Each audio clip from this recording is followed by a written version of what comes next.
It's close to a perfect day here in New York City. Now, what would make it totally perfect? Well, for Alex Rodriguez, if he was in the lineup, still rehabbing, probably going to play tomorrow. Jose Bautista will play today. He leads Major League Baseball in home runs. Tonight, the Yes Network presents New York Yankees baseball. It's the New York Yankees against the Toronto Blue Jays in the first of three from Yankee Stadium in the Bronx, New York. Hello, everybody, and welcome to Yankees baseball, along with Ken Singleton and Paul O'Neill. I'm Michael Kay. Well, the Yankees just had a thrilling three-game set against the Boston Red Sox. They took 2 out of 3 from the Boston Red Sox, and last night might have been the best game of all. Well, the Yankees had a comeback win last night in Boston in 7th inning. They're down by 1 run until Russell Martin drives in 2 with this double. As the Yankees took a 3-2 lead, Martin would eventually score the 4th run for the Yankees. And that would leave it up to Mariano Rivera to close it out in the 9th. With the bases loaded, he catches Adrian Gonzalez looking, and the Yankees had a 4-2 lead and 2 out of 3 at Fenway Park.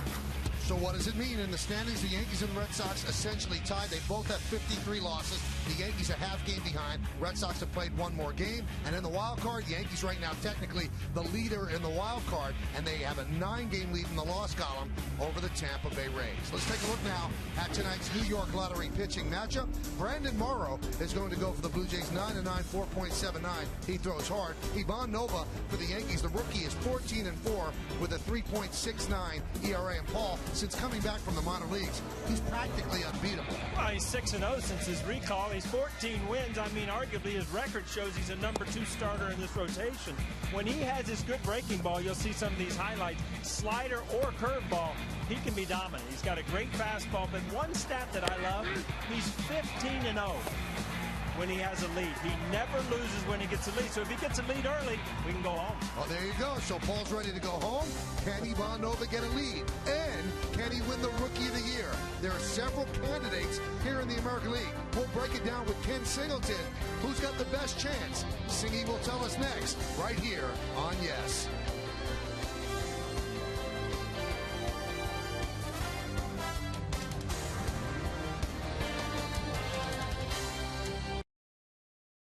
Away from the Yankees and the Blue Jays. Rookie of the Year. Who would have thought it when Ivan Nova was down in the minor leagues for a month that he would be in this group? But he's got to be one of the favorites. You see some of the people you would consider: Nova, Hellickson, Pineda, Trumbo, Hosmer, and then Jordan Walden, the closer for the Angels, 27 saves.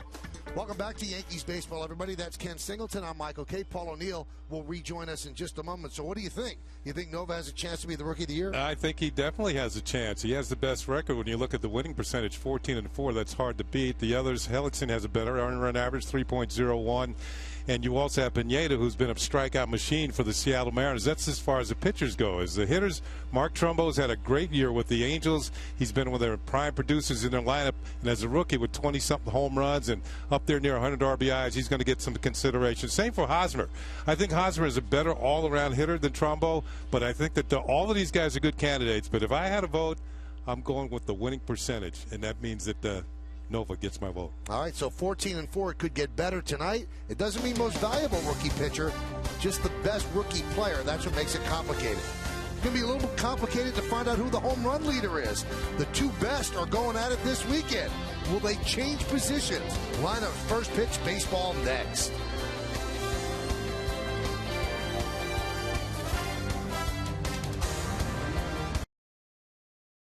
Of New York, the best care in the world, right in your backyard. And by T-Mobile's family plans with unlimited data, talk, and text. Step up to nationwide 4G. Well, the Yankees come back from a road trip. They split 4 games with the Orioles. They took 2 out of 3 from the Red Sox. And now it's against another division rival, the Toronto Blue Jays. So the Yankees have taken the field. Let's take a look at the Blue Jays starting lineup, which they're going to face, presented by HP. Yunel Escobar, the shortstop, leads off, batting second and playing left field. Eric Thames. Jose Bautista leads the majors in home runs. He'll be in right field, batting third. Cleaning up the first baseman, Adam Lynn. Edwin Encarnacion will DH. He's going to bat fifth. Newly acquired second baseman Kelly Johnson will bat sixth. Brett Lawrie is the third baseman. He's going to bat seventh. Hitting eighth and catching JP Arancibia. And Mike McCoy, the center fielder, will bat ninth. There's Ivan Nova taking his final warm-up tosses. He's drawn not only Blue Jays, but a few pigeons tonight. And these are his numbers. 22 starts this year, record of 14-4. Very impressive. A little more than a hit per inning. Opponent's hitting 265. Let's check out our G pitcher scouting report on Mr. Nova. And June 3rd, not only was that a long time ago that he lost, but it was a long way from here. He lost in Anaheim out against the Angels. A perfect 10. He's won his last 10 decisions and 7 of 11. In his 11 last starts, 7 of them he's given up 2 or fewer earned runs. He's been very solid. Escobar's ready. Nova is ready. Crowd filing into the stadium, and let's do it here in the Bronx. The first pitch is outside, and we are underway. What pitches? They're not going anywhere. Those are better than legend seats right there. What do you got to pay for those, Michael? I don't know if there's a price. There's a strike. Well, the Blue Jays, their cousins are in town, so. Escobar, 145 hits. That leads the Blue Jays. Pitch outside. Boy, one errant pitch by Nova. There's going to be one less bird. He's got a little hitch and as giddy up as it is. It looks like he's limping around out there. Has no clue where he is. Pitch inside. That's not the type of birdies you're looking for, is it, Paul? You know what, Kenny? I mean, all joking aside, didn't it used to bug you when stuff was between you and the pitcher? Whether it was a hot dog wrapper or a bird or something, it would drive you crazy as a hitter. And Yunel Escobar works a walk. So Nova starts off with a free pass. Let's take a look at the Yankee defense. Brought to you by your Mercedes-Benz Tri-State dealer. For the Yankees in the outfield, Gardner, Granderson, and Andrew Jones. That's left to right. Infield, Chavez, Jeter, Nunez, and Swisher is at first base. First started first this season. Russell Martin behind the plate. And the rookie Ivan Nova is on the mound. Here is Eric Thames. And there's the strike. Thames is another one of the players that's been called up from the minor leagues. Blue Jays are building a young team. And as far as their everyday players are concerned, I think they got some prospects out there, including Thames. Players like Lowry.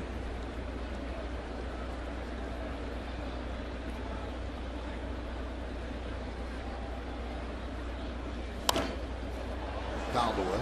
You know, Kenny, we were talking a little bit before we went on the telecast about the other Canadian team, or used to be Canadian team, the Montreal Expos, and how much talent they had and how it was bring them into the league, and then as soon as they made money, you had to give them away to some of the bigger markets. Completely different situation here with Toronto. They're gonna put some money into this team, and this team is going to try to win even the American League East here in the next couple of years. They are Canada's team. There's only one up there now. Grounded foul. Thames has shown some promise with the bat. He's hit 9 home runs in 70 games. Oh, look at this. Born in Santa Clara, California. 7th round by the Blue Jays, 2008. Made Major League debut May 18th of this year. 24 years old. Born in 86. Richfield. Oh, yeah. Well, the newest Yankee, Jesus Montero, born in '89. Just to really annoy you. 86. That was my first year. I got called up in 85, 86. I was done playing by then. Yeah, that was it. Yeah. You had your last home run and your last strikeout. That's it. Stats aren't changing. The 0-2. 1-2. Noah's had one start against the Blue Jays this year, and he won it. That was on May the 1st, right here at Yankee Stadium. And Nova went 6 1/3. Allowed a couple of runs. Yankees won 5-2. So he has seen these Blue Jays before. He's 1-1 in his career against Toronto.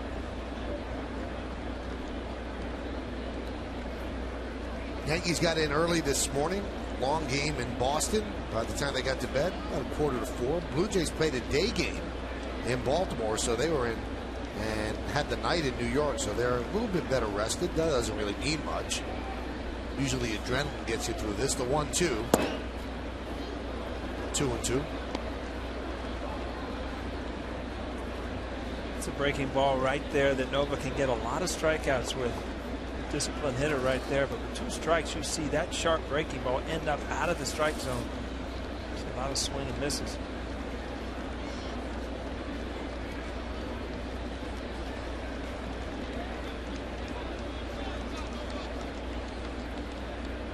The 2-2.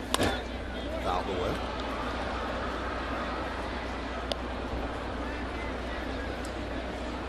Looking at Escobar at first. Now, he's only stolen 3 bases. There's Don Wakamatsu, the interim manager. Manager John Farrell has been battling a bout of pneumonia, so he is not with the Blue Jays. They will probably, after this series, he'll rejoin the team. We certainly want to wish John quick recovery.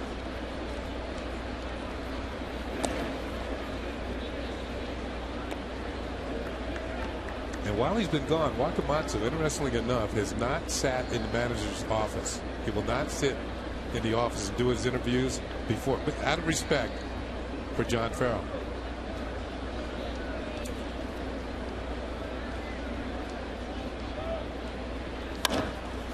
Grounded past it, diving. Nick Swisher into right field. Escobar goes to third, and the Blue Jays are set up. Runners on first and third, and nobody out.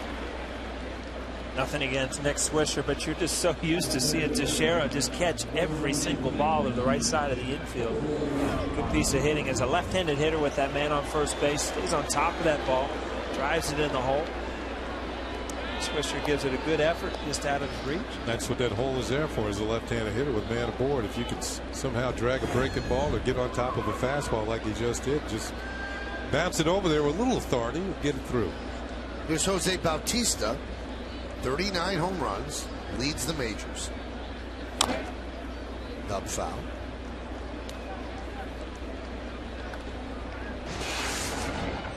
Well, he's bidding to become the first Blue Jay since Carlos Delgado to have back-to-back 40 home run seasons. And Delgado was a prime force for the Blue Jays. Those two, not only those 2 years, but just about the whole time he was in Toronto. The 0-1. Grounded, and it squeezes through the right side for a base hit. Scoring easily is Escobar. Thames goes to third. It's an RBI single for Bautista, his 90th ribby of the year, and the Blue Jays have a run. You know, Nova's got to be frustrated. 2 balls not hit real hard, but they find holes. And as a, you know, when you're throwing sinker balls, you're not getting strikeouts. You see this ball sink, but off the end of the bat, just finds a hole. When he swung the bat, I can tell you Bautista was not thinking that type of a hit, but he'll take it. A lot of times you'll see guys try to force or punch the ball over that. It looked like a ball that he was actually trying to pull. It just ended off going off the end of the bat, finding a hole on the right side.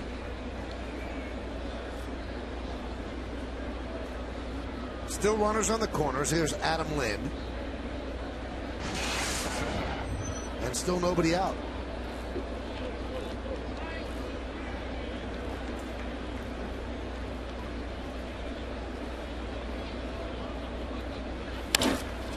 Drilled to left field, giving chase. Gardner, he makes the play. Tagging his Thames, he'll score. It's a sack line drive for Adam Lind, and the Blue Jays have a 2-0 lead. Ball hit hard. Adam Lind does a good job of driving the ball the other way. Brett Gardner gets a great jump on this ball. You know, there's no way he's got to have a chance to throw him out at third base. That ball's hit hard. Michael, you had mentioned the other day how Brett Gardner stats out as the best defensive left fielder. There's a prime example as to why there's a lot of left fielders would not have caught that ball. That ball would have been in the corner for an extra base hit. Ooh. That one is driven to left field. Another great play by Gardner.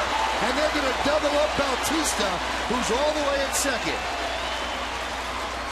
They will flip the ball to Nick Swisher, and he is there for the double play. Scoring 7-6-2. Encarnacion robbed of an extra base hit, and Gardner turns it into 2 outs.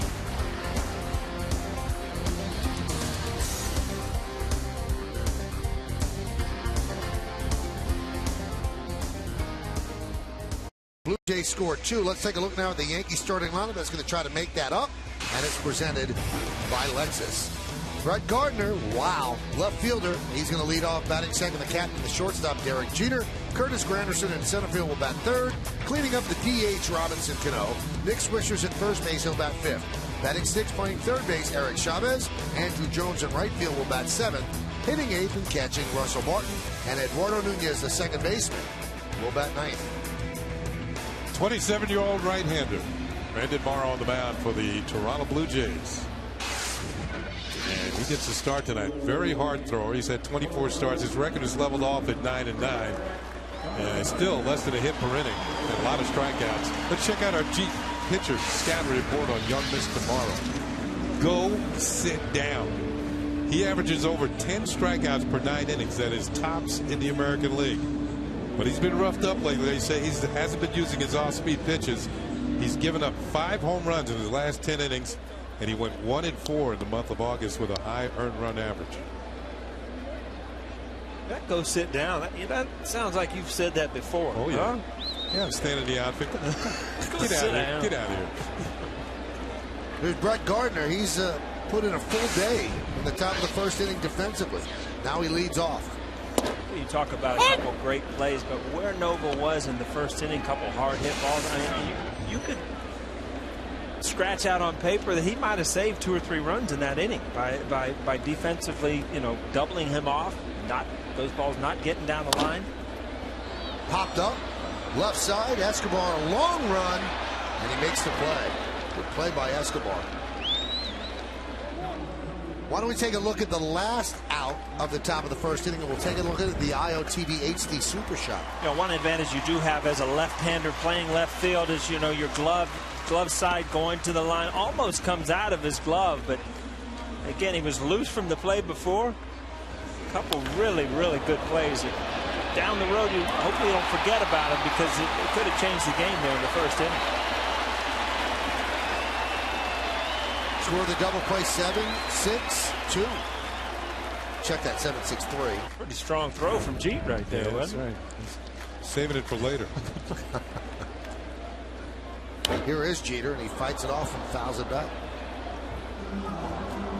Since returning from the DL, Jeter hitting .347 in 48 games. He's at .297 overall.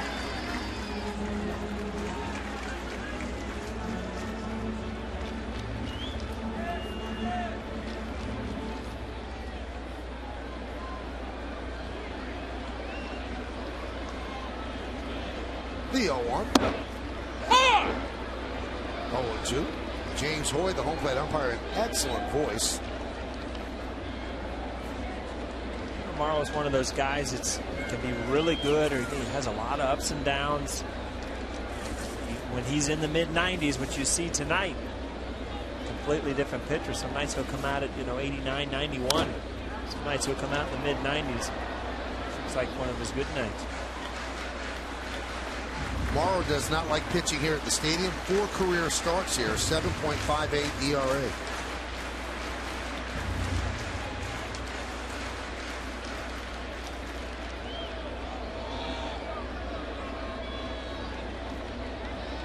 So Jeter in an 0-2 hole. All back.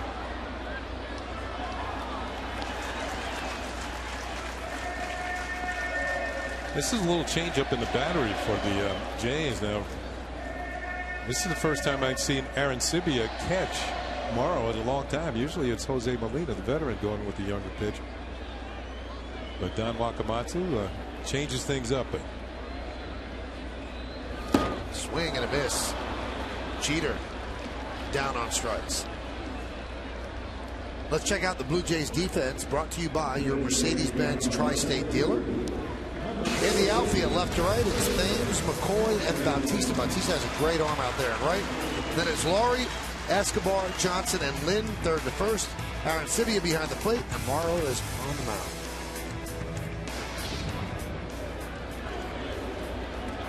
Here's Granderson. His great defensive play in the 6th inning yesterday might have saved that game for the Yankees. Jed Lowry, with runners on first and second, hit one to right center, and Granderson just ran it down. A full body dive for the final out.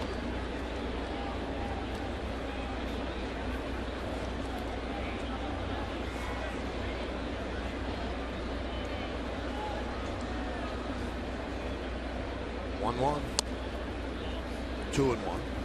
And those same defensive metrics that tell you how great Gardner is, they do not favor Curtis Granderson. He does not grade out well with those metrics, although he's done a nice job in center field for the Yanks this year. High fly ball, right field. Bautista back in the corner. He leaps and he makes the play. It was a foul ball, but Bautista ran it down for the final out of the first as the Yankees go down in order. 1, 2, 3. Bautista into the corner, a little bit of a leap, makes the play for the final out. Blue Jays 2, Yankees nothing. At Yankee Stadium, because the Same Sky event at Yankee Stadium, second annual, is going on at the ballpark, and Kim Jones comes in to tell us what this is about, because this is a great cause put together by some important women here at Yankee Stadium. Absolutely, Michael. Mindy Franklin Levine has her heart invested in Same Sky. She is the wife of Yankees president Randy Levine, and joining her in hosting the event, Assistant General Manager Gene Afterman. And what these ladies love about Same Sky is it is an organization founded a few years ago by Francine Lafrac. And Ms. Lafrac wanted to help the women of Rwanda who survived the genocide in 1994. Importantly, we must note, this is not a charity. This is a way to help women help themselves. It is about offering a hand up, not a hand out. In that regard, Ms. Lafrac has a business where these women crochet beautifully beaded jewelry, bracelets, and now necklaces as well, and they are sold, including at tonight's event here at the stadium.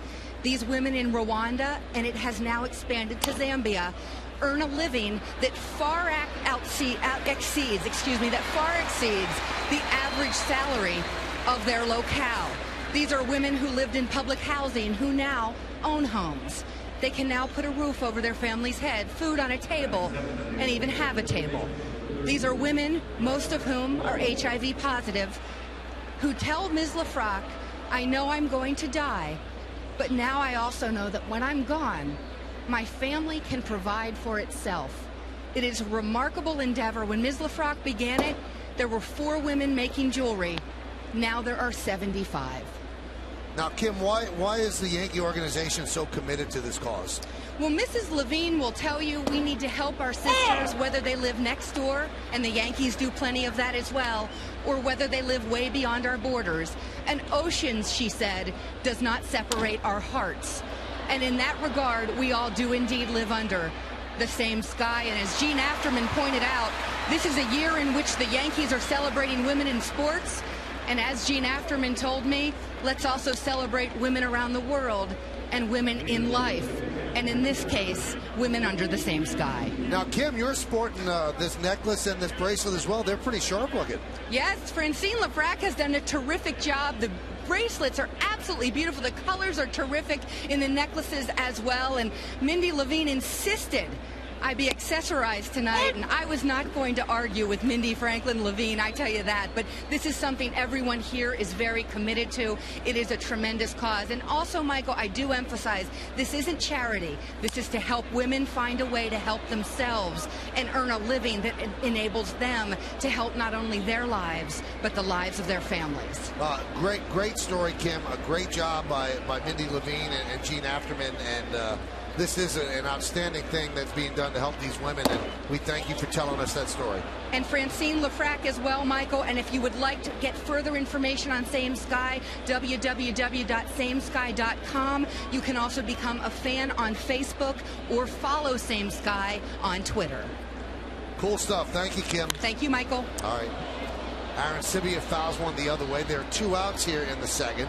Kelly Johnson grounded out to Nunez, and Nova took the throw, and then Brett Laurie flied out to Granderson for the second out. So that's where we stand right now. Top of the second, 1-2 count on JP Aaron Sibia with 26 home runs, but a .221 batting average.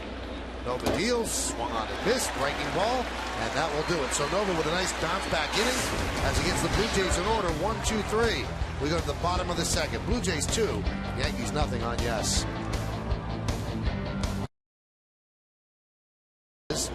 If there was a Cy Young Award for rookies, who would be your American League choice? Here are your choices.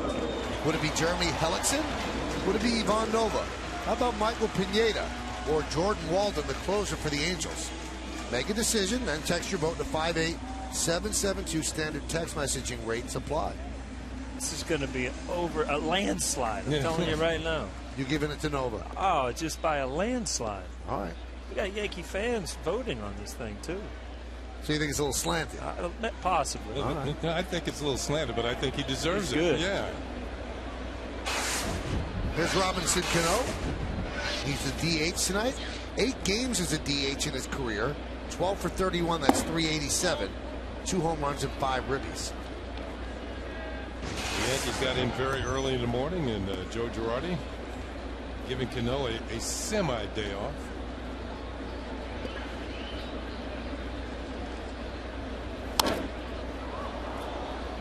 Let's look at the game time weather presented by Bigelow Tea. Looks like a nice sky. Let's see what the words say. 74 degrees, 58% humidity, not much wind. It's a nice night in the Bronx. It's a nice night in the Bronx.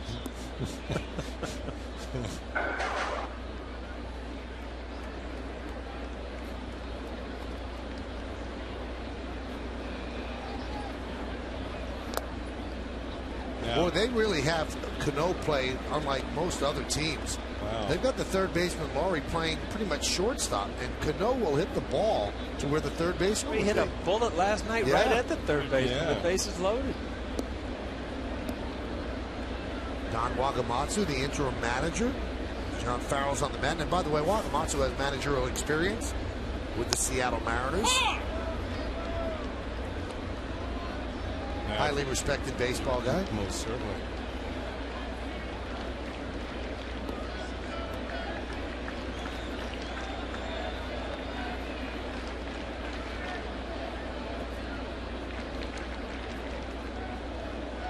Here's the 2-2. Foul back. And also he, at his right hand, is the great Brian Butterfield. And I know that Paul spent hours deprogramming Butterfield today. Spent a little time with him today, and it's like I've never left him. It's hilarious. He brings back memories, brings back stories. He doesn't have enough energy for it. You know, that guy right there never stops. Oh, he knows the camera's right in his mug, too. Now he's playing it up. 2-2. Tough pitch. Swung on and missed. It's a tough pitch for lefties because lefties are so, I mean, what lefty does not like the ball down and in? But when you start that ball down and then run it in out of the strike zone, tough pitch for lefty to lay off of. Now this is what gets me, Kenny, and you said it, you know, he's getting a half day off by DHing. And it used to drive me crazy because I got just as frustrated 0 for 4 as a DH as I did if I got loose and played right field. You know, maybe even more so because you got more time to think about it. You don't have to worry about fielding your position when you're DHing. Here's Nick Swisher. No, we made a big deal yesterday with a runner at second and 1 out why Nick Swisher would have bunted, and we came up with the only thing that we could think of was he didn't know how many outs there were, and he admitted it after the game that he was so caught up in Robinson Cano's at bat that he forgot that there was an out before that, and he laid down the bunt. So he took the bullet and said, you know, my bad. It's easier to do that when the team won, but that was a very big play at the time. You ever forget how many outs there were? Oh yeah, I didn't admit it like he did though. Yeah, I don't think there's a guy who's stepped on the field at some time or another doesn't forget. I mean, I don't know how many times as an outfielder you start running in and you think there's 3 outs and get everybody's attention. Morrow looks good right now as he gets Swisher on the same pitch almost that he got Cano. Yeah, he's got a good sharp breaking ball tonight, and this is his second straight strikeout on a very similar pitch. It's down and in. Swisher starts, ball dives out of the zone, and he's out of there. You know, sometimes you get fooled on the scoreboard. You look at the scoreboard at the outs, and maybe number 2 is up. Yeah. And you look and you think there's 2 outs, and really there's 1, and you're running around the bases on a fly ball. and then all of a sudden you're doubled up.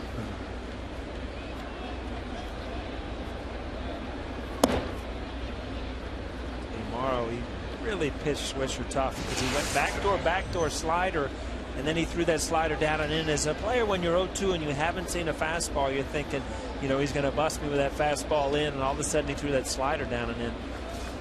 Tough at bat. This guy does have good stuff, man. He was part of the Brandon trade. Brandon Morrow came to Toronto, and Brandon League went to Seattle.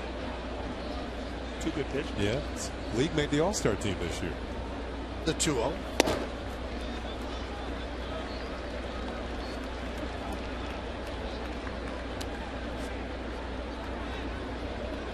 That's the resume on Morrow, born in California.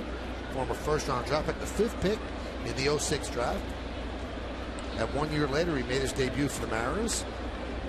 And then they gave up on him in 2 years.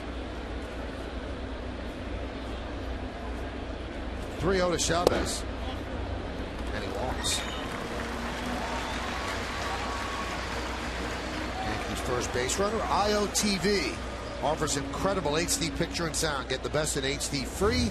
IOTV is the official HD service provider of Yankees baseball on Yes. Here's Andrew Jones. A rare start against a right-hander. And maybe Joe Girardi figures not a bad matchup, a hard-throwing right-hander. But he's shown that he also has pretty good breaking ball. Well, if it's any reward for the at-bat he had last night, that 14-pitch at-bat that got the Yankee rally started, the hit by Russell Martin drove into 2 runs. It was Andrew Jones' at-bat who started that. 14 pitches. I don't know if you remember, Kenny, I'm sure you do, is how, you know, mentally drained you get to first base after fouling 14er because you're battling every pitch, and you get down there, you felt like you've played a whole game by one at bat. Just be, you know, because your concentration kind of heightens every single pitch, and you wear yourself out. Check swing. Did he go? No, he did not, said Phil Cuzzy. Very impressive, though, last night. Walked 3 times in the game. Here's a look. Did he check his swing? Maybe not. Can't take it back now, though, he got a reward for that at bat last night. The 1-1.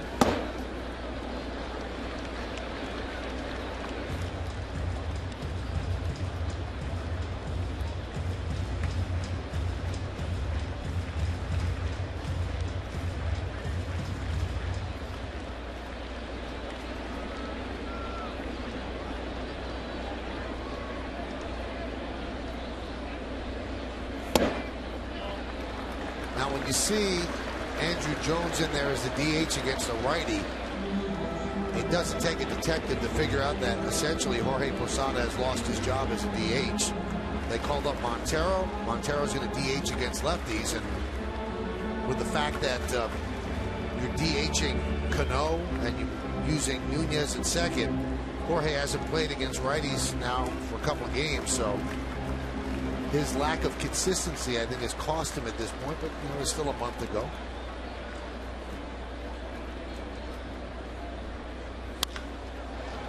Grounded to short. They'll go the short way, and that will do it here in a second. No runs, no hits, no errors, and 1 man left on base.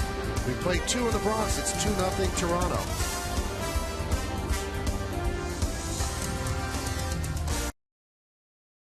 SL Express, enjoy the journey. 2 more games against Toronto, both 105 starts, both of them right here on Yes. And then the Orioles are in town. 105 on Monday, Labor Day, 7:05 on Tuesday, and then 105 on Wednesday. Then they play the Orioles in Baltimore, that makeup game, a 105 start, and then on to the West Coast, 3 games in Anaheim against the Angels. Mike McCoy takes a strike, 0-1 as we start the 3rd.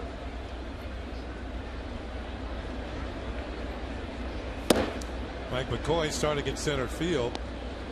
The Blue Jays actually dealt for Colby Rasmus from the Cardinals, but as we look at our Lincoln scoreboard, it's 2-0 Toronto, but he's on the DL with a sore wrist, so McCoy's in center. Hot shot to Jeter, and Nick Swisher goes up to get it, but the throw pulls him off the bag. That's going to be an E6 on Jeter.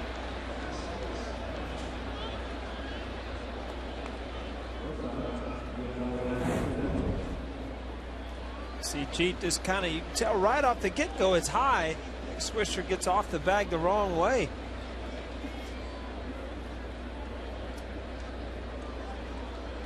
Looked like he had too much time. Yeah. And just kind of floated it over there. Here's Yunel Escobar with a runner on first. McCoy did a good job. You know, your natural tendency as a base runner is to go to the outside of the base, especially going to first base. Got a good read of Swisher going down the line and slid inside.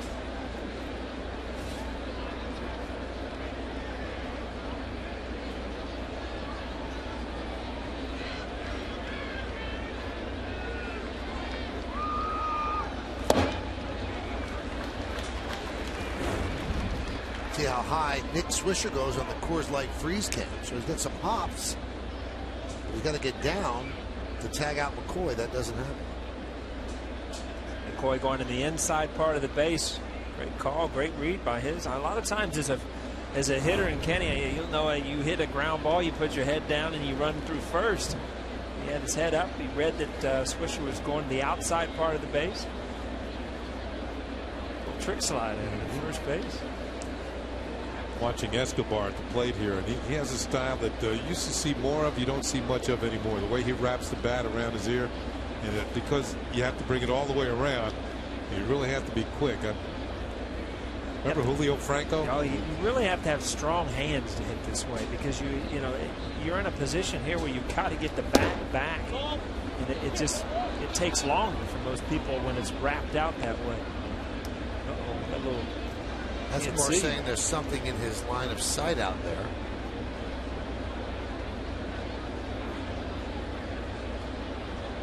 All I can see is his picture up on the video board. Maybe he doesn't like that picture. I like his picture. I mean, the hitting background itself is right in here. As a hitter, when you're trying to pick up a pitch, really, that's all you can see. None of this up in here comes into play. Now, Don Wakamatsu's come out. You know, one thing. Did you play Municipal Stadium in Cleveland? Did you ever play there? Yeah, it was my first game. You know, the scoreboard was lower there, and they would flash the lights or something when the opposing batters were up there, and they had to try and get them to stop it. It seemed they always waited till it was a clutch situation, then they just changed all the numbers on the board while you were hitting. There were certain parks that there were people sitting. Boston was horrible in day games against lefties. You would lose the ball. They had to block off that part of the pitchers. You couldn't pick up the ball. That's why the capacity for a day game in Fenway is less than night games, because they can sell those seats at night. They can't sell them during the day because there's more of a glare in the day if somebody's sitting with a white shirt in the seats that Paul was talking about.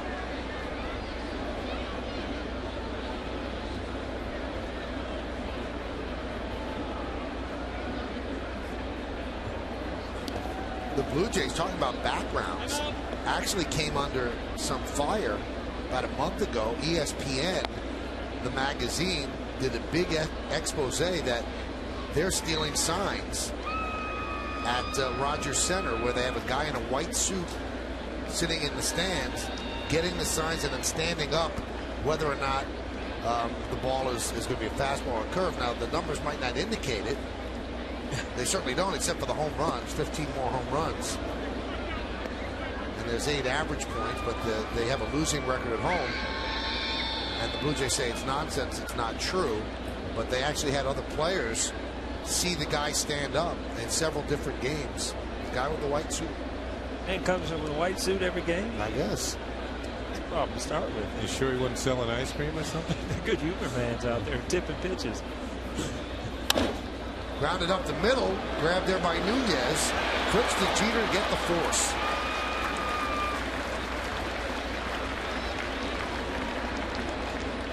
Nice play by the tandem up the middle. Nunez went for ball. Jeter wasn't going to get it. Jeter went for the bag to get the force on McCoy. Here it is on the back. And this is a tough play. They made it look easy. Jeter with the reception, steps on the bag ahead of McCoy for the out. tell you what, where Derek was his back turned and his foot on the base. If that guy goes in to break up two, that can become a dangerous play right there. Here's Eric Thames. Swing and miss. Now, Eric spells his name the same way Marcus spells his name, the former Yankee, but Marcus pronounced his name Timms. Eric says his name is pronounced Thames. Michael, I wasn't an English major, but Timms out of Thames, I don't get it. Yeah, I talked to Marcus about that. Yeah, before he left town, I never got to ask him. In England, it's the River Thames. Did Marcus sign with the Yankees? He's in the minors? He was released by the Dodgers. I think he might be right. Yeah.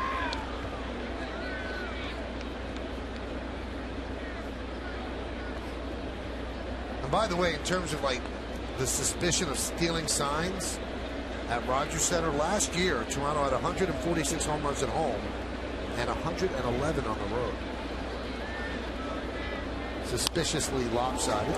Well, I think a lot of it has to do with the pristine conditions at the Rogers Center. I mean, it's always nice inside. You don't have to worry. To hit. Yeah, it is. You don't have to worry about the wind blowing in and taking your best shot and just putting it in an outfielder's glove. But it is quite a discrepancy in the number of homers.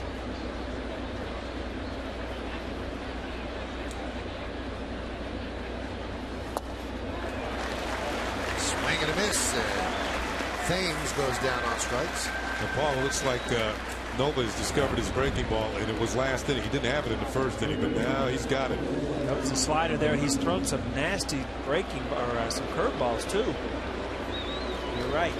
When he's at his best, he has his good breaking ball. He always has his fastball. I mean, that's his bread and butter. But when you get a strikeout pitch and his curveball is slider, he's in good shape. It's a curveball. Bautista squib an RBI single through the right side in the first inning. Well, these two have a little bit of a history. I think it was Nova's first start. It was at Rogers Center, and Bautista hit a homer against him. Then Nova sailed one over his noggin the next time. That was August of last season. Oh, we're going to take a look at it. Okay. Kenny, you speaking? It's whoa. Woo! Well, Bautista didn't like it. Now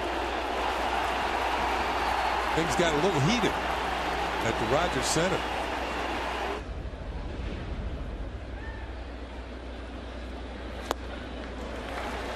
Now, prior to that, Bautista had taken him deep. I think it might have been the first major league home run Nova gave up. He decided he had enough. That's enough of this. Huh?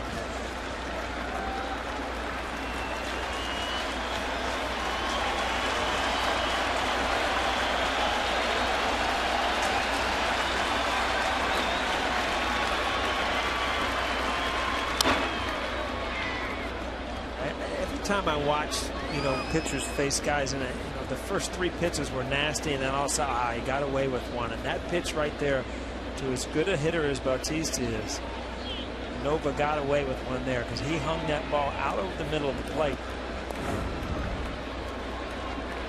That ball just spin and just kind of sit there. If it was up higher, it would have been. Yeah, you would have hit it.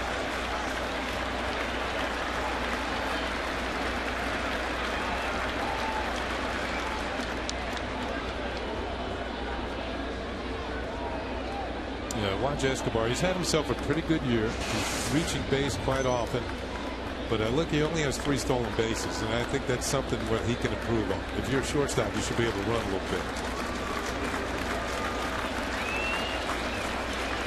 There goes. Go to second.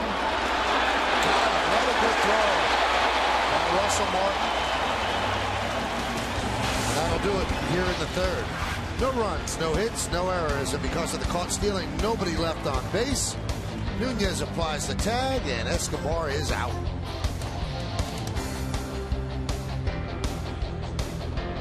On trust at GE Capital, we prove that every day. I'll tell you what, Russell Martin picks a curveball out of the dirt, makes a great throw. A good pitch to throw on, no. Look at this, out of the dirt.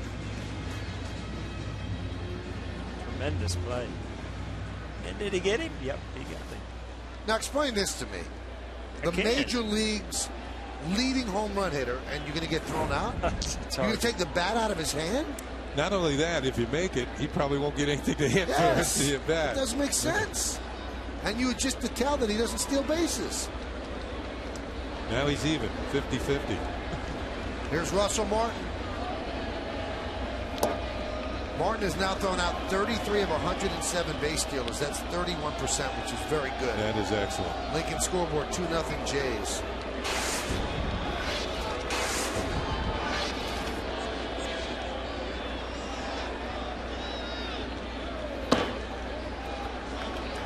Martin had a 3-for-16 road trip, but the biggest hit he got was last night in Boston.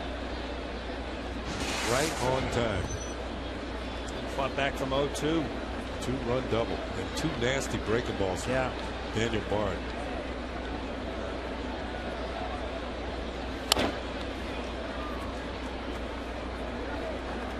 Kenny, I land today. Yeah. Just the usual thing. I'm rushing around trying to get to the game all the time. I get in the car. The guy says, "What do you want to listen to?" I said, "Turn on Michael Kay show. Let me see what I've missed since I've been in the air." Yeah. The man's singing to me. Michael was singing? Michael, you're singing on the air today. And you know what? The driver turned back to me. He's like, "Is this the right station?" I said, "Hang on a second," until he's finished singing. What was he singing? He was singing the Jerry Lewis. Because Jerry Lewis has been like aced out of the NBA telethon. He's not being allowed to do it this year. Ooh. So I said, I'm going to miss him singing "You'll Never Walk Alone." So I sang a couple of bars. Yeah, you did.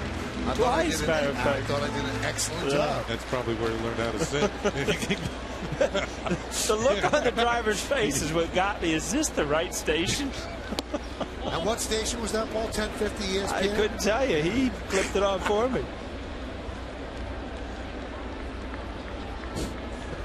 I'm glad you got a chance to hear that.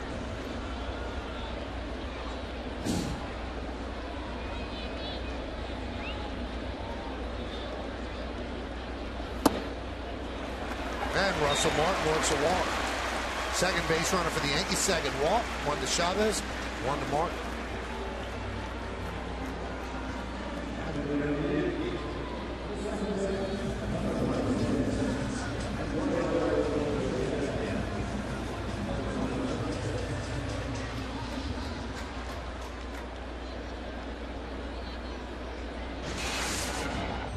Looking up there, Texas 6-0 over Boston. Big series, Detroit. You got to figure if Detroit and Chicago, if Chicago's in this thing at all, they have to do something in this series.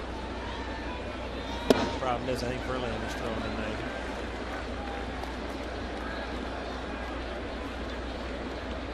Detroit's winning, aren't they? Yeah. That means he's throwing. There's a 0 in the White Sox column. That's a good chance he's pitching. Nunez should get a pretty good pitch to hit here. After a walk, falling behind 1-0.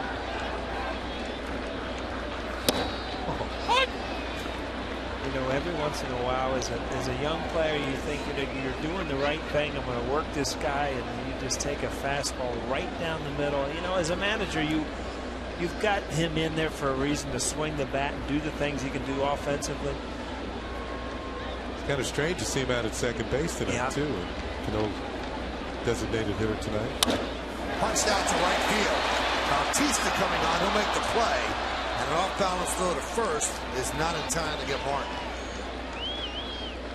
Well, we've seen Bautista at third base, and he's a pretty good third baseman, but he is excellent in right field. And he gets a good break on this ball. Bautista's, I should say, Nunez is bid for a base hit. Then there's the throw on the run, like you would see him do at third base, trying to double up Russell Martin. Tell you what, he's a solid all-around baseball player. He works at every facet. I mean, in first inning, he made a great play down the corner. I think sometimes you see it a lot in Robbie Cano's case, too. When you're that good of a hitter, people forget about your defense. And one of the better defensive players in right field in the game today.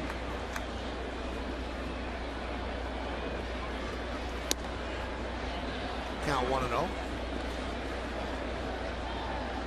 And he was switched to third base while they were waiting for Brent Lowry's hand to heal. Lowry had broken a hand in the minor leagues. He was being called up the next day. And he got hit by a pitch and broke his hand. It's not a good feeling. And I remember strike.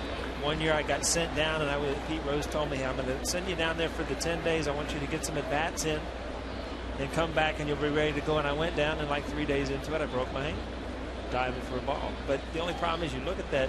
When you're sent down to minor league salary. You're sent down so you draw that the rest of the year. I'm like, great decision, Pete. Thank you very much. 1-1. 2-1.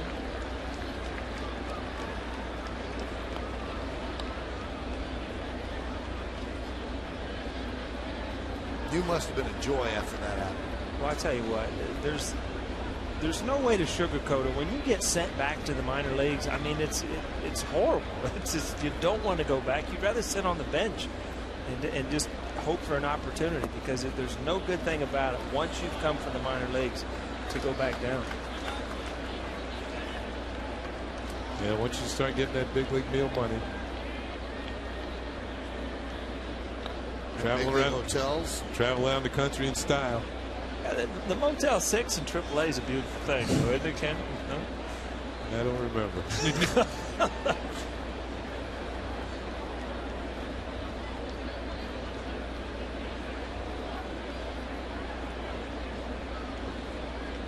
I say traveling in style, albeit 2 and 3 o'clock in the morning, but still. Given out to right field. Bautista back. Still back. It's going to be gone. A home run. Brett Gardner sneaks one over the wall. A 2-run shot, and the game is tied at 2.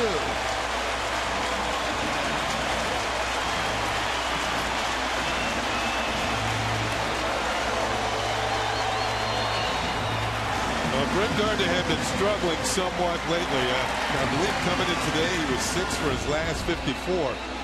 But his last few at-bats, the last few games, he's been hitting the ball a lot harder. And this is a line drive that just carried right to the seats. Looked like the guy didn't even know he had it.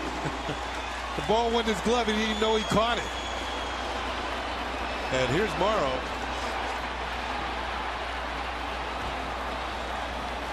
Who has now given up 6 home runs in his last, I think, 12 or 13 innings. 81 at-bats between home runs for Gardner. Last one he hit August 7th. 6th of the year.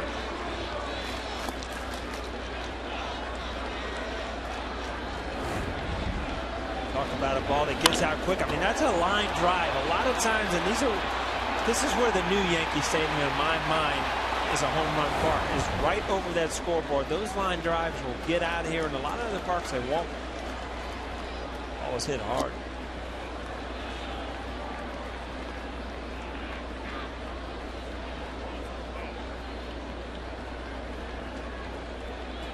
Jeet having a little problem with his grip there. Every once in a while, like pine tar will slip as you're swinging the bat.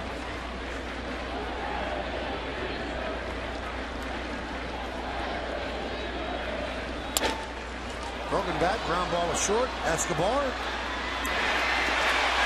And he gets Jeter on the way by.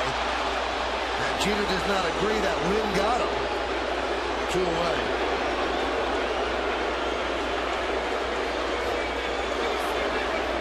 Joe Girardi will come out. They're going to check with the first or the home plate on. Nice save.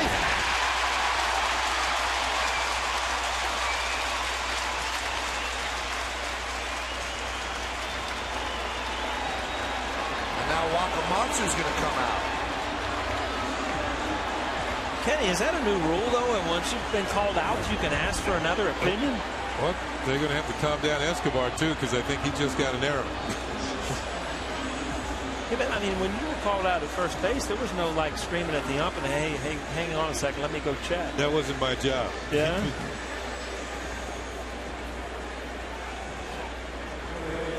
Well, why is Escobar upset for making a bad throw? Because originally there was an out, and now he's got an E6. Well, what I don't understand is how would the home plate umpire see it better than the first base umpire? Because his job is to follow the play and look right down the line. There's the conference.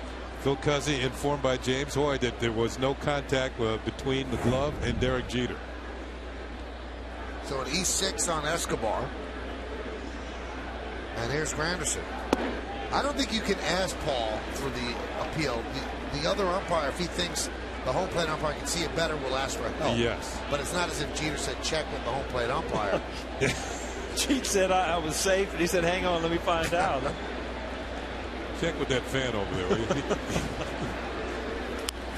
Foul that. Kenny, can I borrow your whiteout? I put a 6-3 down. Thank you. There you go, Michael.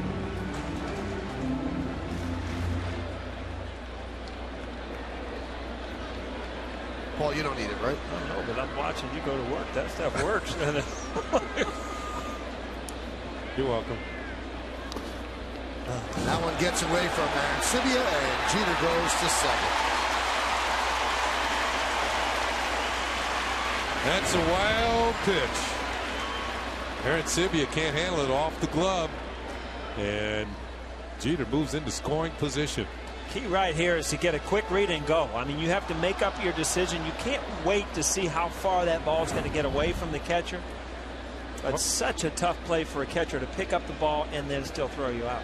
I think you're taught to follow the pitch to the plate, and if it looks low like it might get in the dirt, then you start to lean a little bit. Got to get out on that front foot, and if it's in the dirt and it gets away from him at all, if you make a quick break, you'll make it. Those are the reaction plays too. I mean, the first base coach can't help you with that. Nobody can help you other than doing what Jeet did right there, is get a quick break, a good read in the pitch, see that it's going to be in the dirt.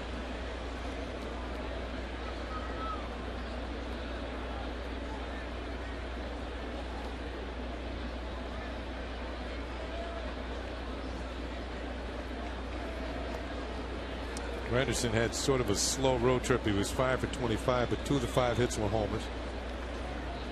Down at Camden Yards. Your favorite ballpark, Paul, to hit in. Not a bad place.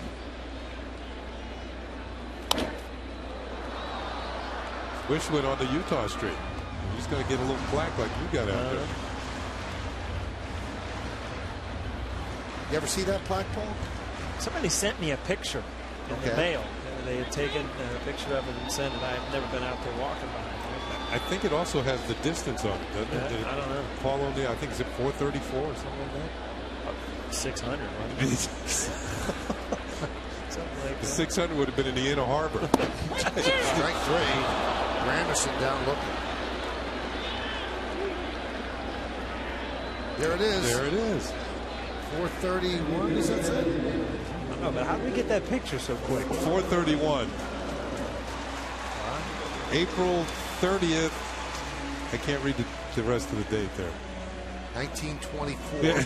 Yeah, I was going to say it's not recent. Neat.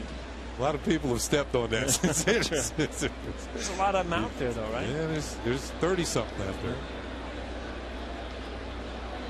Cano has one, and the guy on deck, Nick Swisher, will have one now. I do know this, though. Of all the visiting teams, the Yankees have the most out there on Utah Street. Giambi had one. Maybe Giambi had 2 of them out there.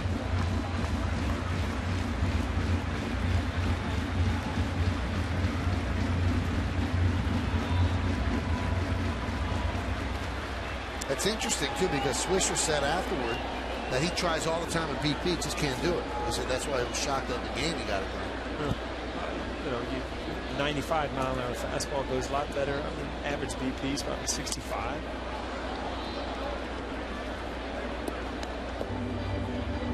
April 30th, 1996, off Arthur Road. 431.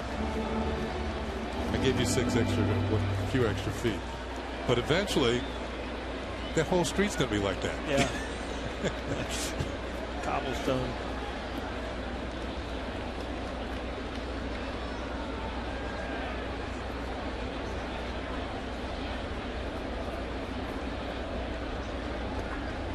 The 0-2. Oh, tough pitch right under your hands. Struck him out last time with that ball down and in. Now you go in, up, right under the hands. You know, we had mentioned the other night that Curtis Granderson was leading the league in extra base hits. He's got company now. Cano is tied with him for league leading extra base hits. Robbie's been on like a doubles thing lately. Yeah.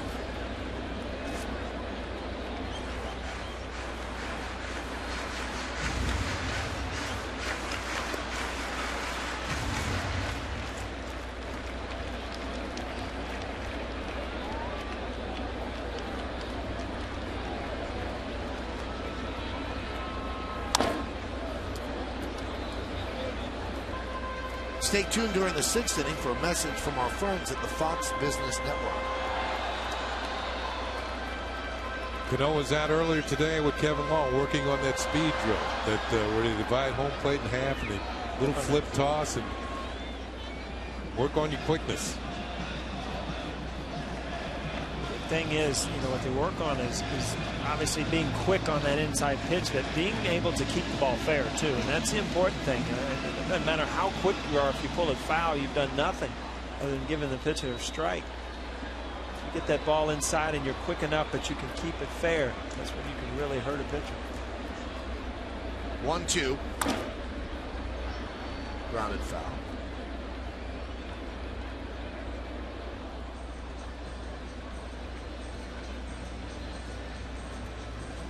Yankees tied the game this inning. A walk to Martin, 1 out later. A line drive home run over the auxiliary scoreboard out in right center. And tied the game at 2. Blue Jays got their 2 runs in the top of the first. Well, Brett his 6th home run of the year. Now has 34 ribbies.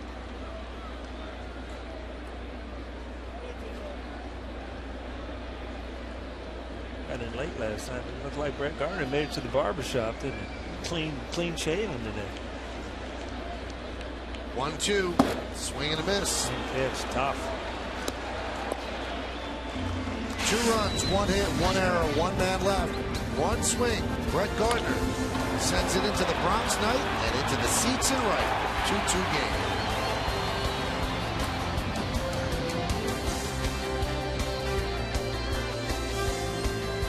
Time for the New York State Smokers Quit Line Quiz. Since 1945, which 4 players have led the majors in both walks and home runs? We'll find that out in the bottom of the inning. 4 players. See, those 4 things always. I get 1 or 2, but to throw 4 out there immediately, that's tough. I like that you played along via text on our last road trip. You got both of them all. No, I got them right. I just didn't have them all right. I just didn't have them all. And I admitted it over text, too. I like the way you threw that out there. Bautista hits one deep to right center field. Going back, Swisher leaps. Oh, Jones, I'm sorry. And he makes the play. Swisher's at first. Jones makes the play for the first out. That was one of those Andrew Jones plays from years ago when he's played center field for the Atlanta Braves. Let's see if he gets over the wall here, Paul. He's up, still going, still climbing. Whoa. Might have been right off the padding. I'm calling a padding shot. But great play by Andrew Jones. In slow motion, you just don't understand how little time you have as an outfielder with that ball moving and you moving at the same time. Over salute. I don't know if that would have gotten out, but it would have been an extra base hit. Adam Lynn takes a strike. And there's that curveball that Nova, if he can throw that for strikes.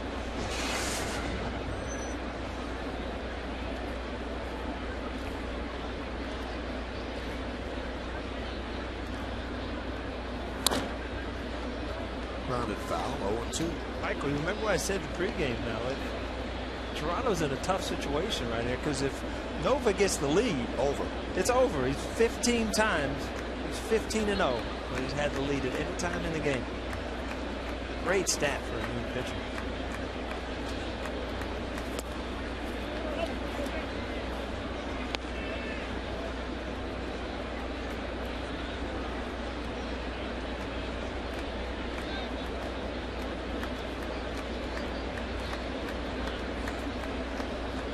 The 1-2. I like the fact that he doesn't mess around on the map. And he gets the ball. Well, this is a foul ball. It's a little tougher to tell me, but gets the ball, steps right up. Let's go. Give me a sign. Doesn't shake off a lot. Gets in there, throws. You know, it's a great rhythm to play behind, and it puts pressure on you as a hitter. It tells you, you know, that guy has confidence and he thinks he can get you out. There's no thinking about what's going on.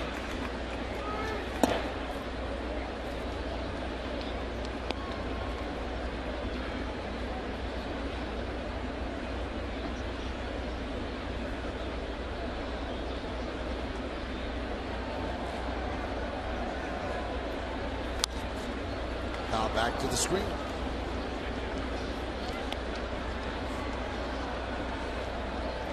Lynn's one of those guys that, you know, they expect great things from in the future. He was out a month earlier in the year.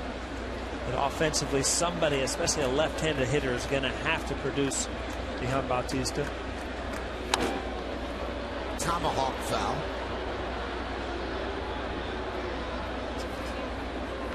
Quick visit from Russell Martin. Maybe that was a lazy breaking ball, but it was too far in, and the only way Lynn could hit it hard was to pull it. Now they're trying to think, how are we going to put this guy away? You know what? He's fouled off a breaking ball. He's fouled off the fastball, and he also fouled off a curveball in this at bat. So you're thinking, what's my best option here? And to me, if a left-hander's fouling your breaking balls off and pulling them foul, I go sinker away. And the worst he can do is, hit it to the left side or roll over.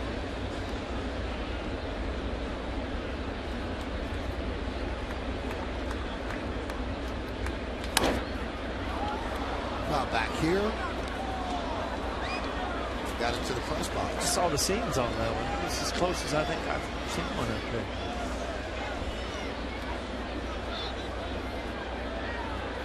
See, it's funny because you still see a lot of kids at the ballpark, and then at home, everybody's back at school. You don't start school until after Labor Day. So they're back in school in Ohio? Oh, yeah. Really? That's right. Right off the farm, Michael. We just put them back in school. Well, tomorrow's Saturday, isn't it? Yeah. We got Saturday school, too. Boy, that's a tough school district. You got to go to school on Saturday? Grounded to second. Oh. A little ice cream call there for Nunez. Did you throw it right around the horn like you knew you had it? Ball was hit hard. You kind of look up. See what happens here is you get this glove behind him. And, as a fielder, if you're not looking out in front of you, you kind of lose that ball the last foot or so. Very fortunate that ball stayed in his glove. Notice him blowing a bubble like it was nothing. Yeah. Encarnacion takes low. Look at the game-changing at bat right now as Encarnacion hit that bullet in the first inning with men on base and Brett Gardner ran down.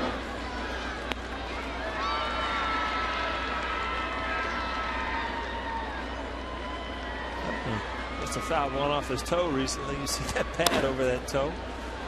Grounded to Jeter.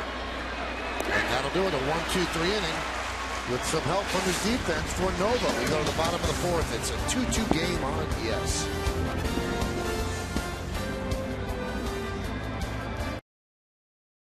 Time to take a look at the answer to the New York State Smokers Quit Line quiz. Since 45, which four players have led the majors in both walks and home runs? I would think Barry Bonds is one. I would say Reggie Jackson. Ted Williams.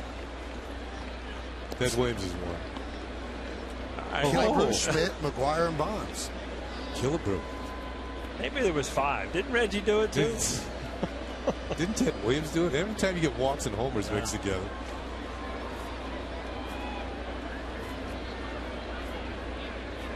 Here's Nick Swisher. 2-2 game. Talking to Pat Tabler, who's one of the Blue Jays television broadcasters, and he said that this is the third time this year that the Blue Jays have had umpires confirm and overturn a call against them. And that's the first time we've seen that. How'd that come up? I mean, I said, have you ever seen that? Oh, you just saw him up here. I thought you brought it up before the game, No, you knew it was going to happen or something. So I'm in the coffee machine. Yeah. Water jug talk. But the whole idea is to get it right, isn't it? Yep. Okay, they got it right.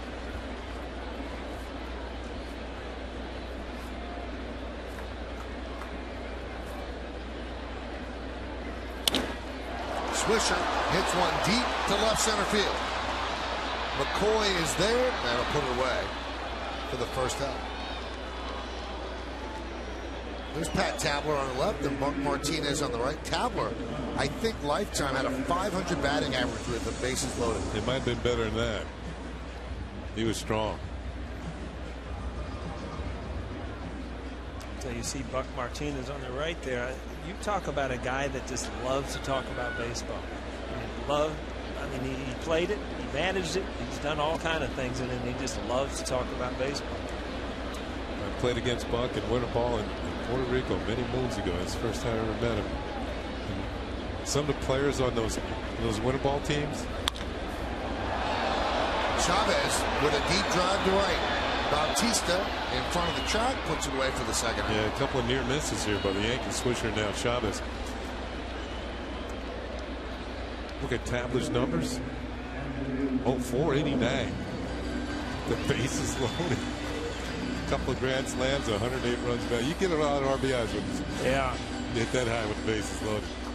Remember Reggie Jackson played winter ball one year in Puerto Rico. Orlando Cepeda was on his team. Wow. Tony Perez. Some old school names. Frank Robinson was managing the team.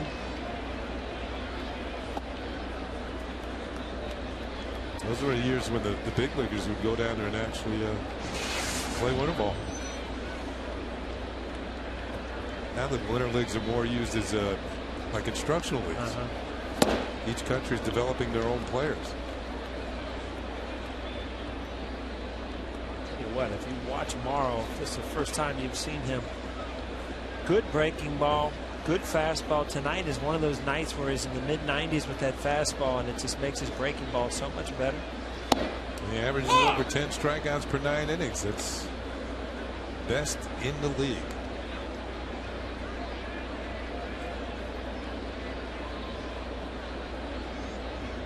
Although he's kind of hit a little blip in the road here. He's been struggling. See that slider that he was so good with early in the game, it's starting to flatten out a little bit. And when you lose that sharp break, then that slider becomes much more hittable. That ball just kind of roll up there. Those are the balls that end up in the seats a lot of times. So many more hanging sliders end up as home runs than you do good fastballs, huh, Ken? There's a base hit on a fastball to center field. So Jones 1 for 2. That wasn't such a bad pitch. Andrew Jones just went out and served it into center field. And really still Andrew Jones, a fastball hitter. Ball's down and off the plate probably. Got the U.S. Open going over on in Flushing, and they just service.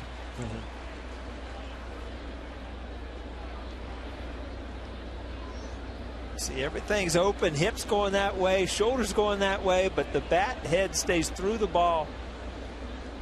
Spells a base hit. Russell Martin walked and scored in the third inning. My. See, Russell, all you could do is walk away and just you try to make fun of it, but you're 0-1. And that changes the count. This is just a ball that is just low. It's a breaking ball that ends up down by the ankles. Strike one.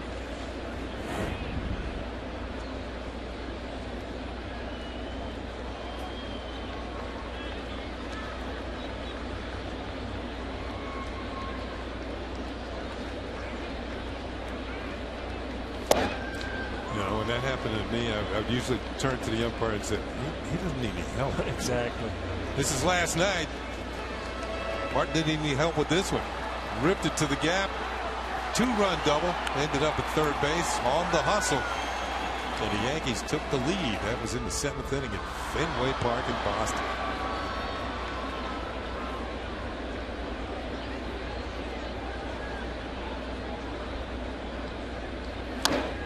Check swing, grounded right back to Morrow. And he's out tonight for the final out of the 4th. No runs a hit, no errors, 1 man left. We go to the 5th. It's a 2-2 game right here on Yes. The Yankees with you when you travel out of the Yankees home territory. What do you have to do? Subscribe to MLB.tv today to see Yankees games live or on demand on your computer and your favorite devices. Visit Yankees.com to order and get more details. MLB.tv, baseball everywhere.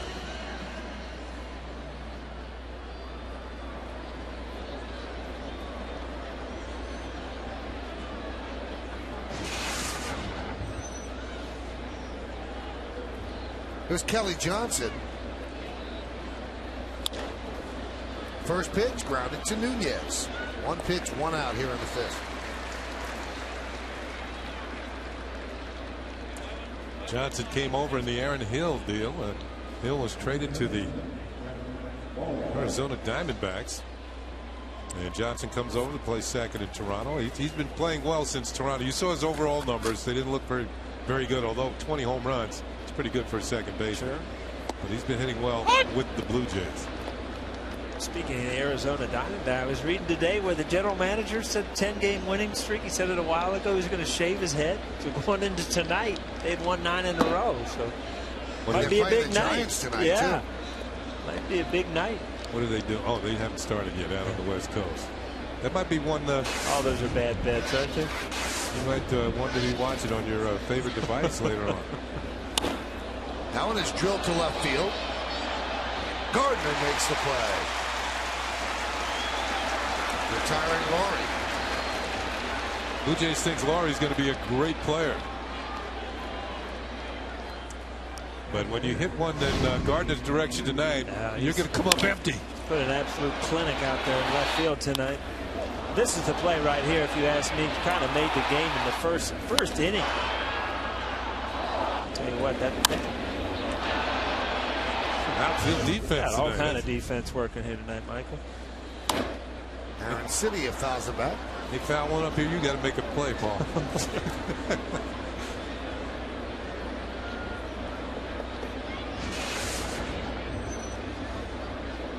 Where's everybody hang out on Labor Day here? Cause the traffic, I thought I'd leave early because it's Friday, Labor Day weekend. And there was nobody. Nobody was on the road today. Maybe they left yesterday, but that's when people go out to the shore, or the Jersey Shore, or the Hamptons. Really? Yeah. It's the last chance.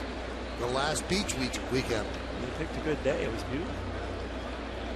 Because when your shares run out in the houses, So shares run out in the houses? Yeah, you rent your houses on the shore or in the Hamptons from Memorial Day to Labor Day. So Labor Day's the last day, and you got to turn in the key. You're gone. And you better make sure you have it clean. Oh, so it's like Animal House out in the Hamptons, huh? No.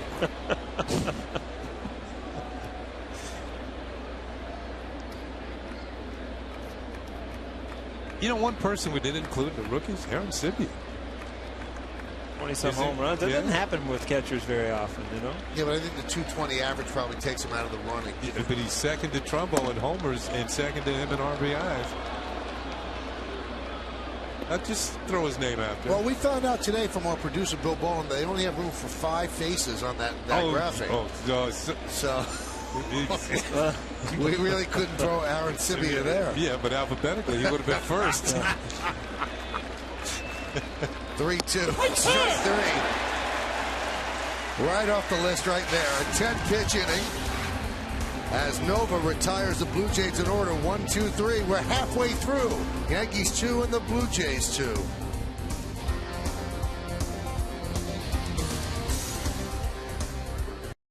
Yes, is brought to you in part by 5-Hour Energy. Fixes tired fast. One shot, back to work, problem solved.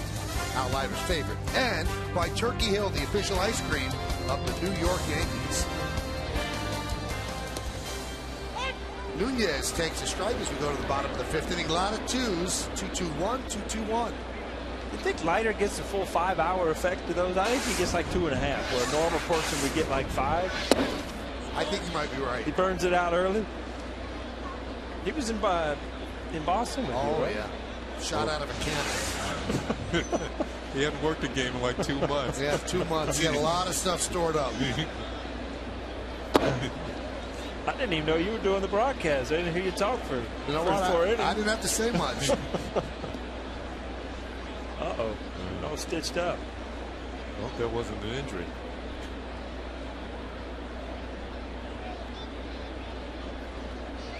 Nope, not there. Oh, there, see, she went back. She made a mistake. Count 3-1. My mom used to knit. She knit you sweaters? No, I just walk in and just think, she's in there knitting. I'd walk out of the room and shake. I was like, God, that looks boring. There's so many other things you could do, right?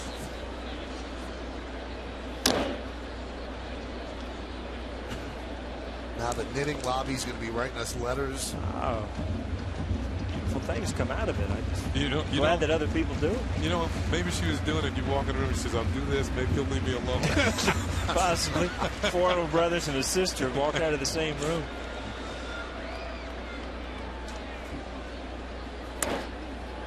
Foul back. Now, what is that saying, that sweater? I'm baffled. I can't make out what she's writing on the little bear sweater.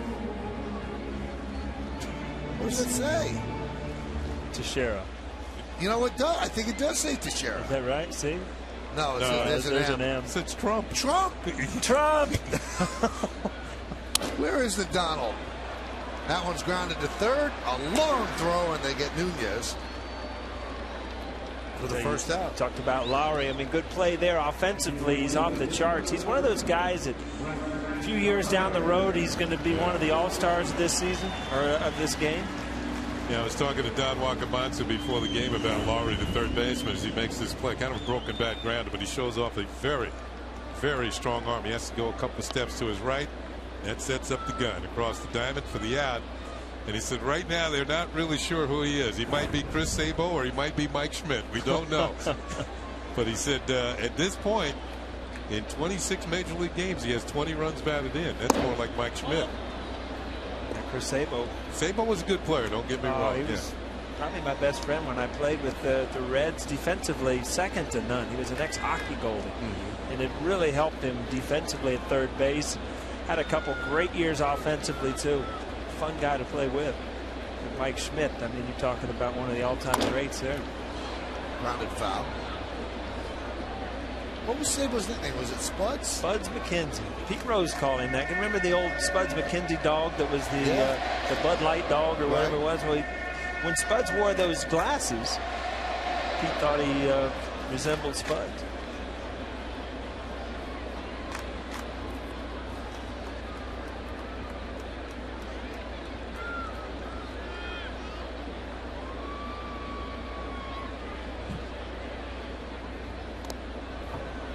Two-one.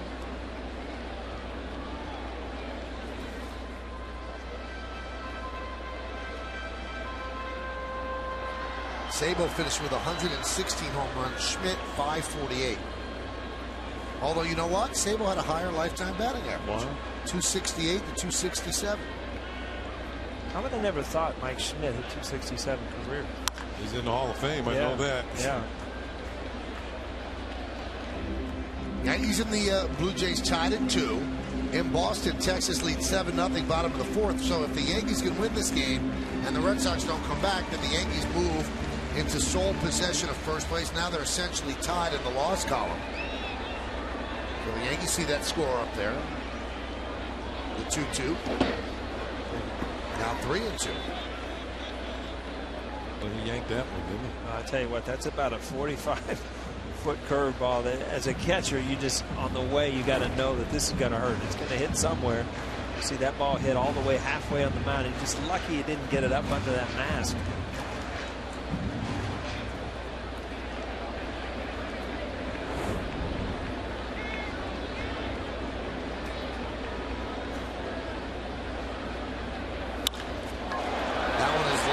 Center, almost misjudged by McCoy, but he reaches up to pull it down for the second out. I'll tell you what, when you're a hitter and you hit that ball right on the nose and you know it's right at him, you're disappointed. Then you see him start drifting back and you think, oh, maybe he misjudged it. And all of a sudden, you're heading back to the dugout. Yeah, if the ball got over his head, the race was on. But I told you, Gardner's starting to come out of it. When he's making outs, he's hitting a lot of line shots. And you can see that tomorrow. Watching McCoy judge that ball, too. He was a little relieved when he saw him start drifting back, too. Every once in a while, that ball will get that backspin on it, and it starts to carry, and you just can't catch up to it. Here's Derek Jeter. Derek's been swinging the bat so well, but he's had tough at bats tonight. Morrow is a guy that throws hard enough to give Derek problems velocity-wise, and then he's throwing good sliders to him. 0 for 2. Struck out in the first, reached on an E6 in the third.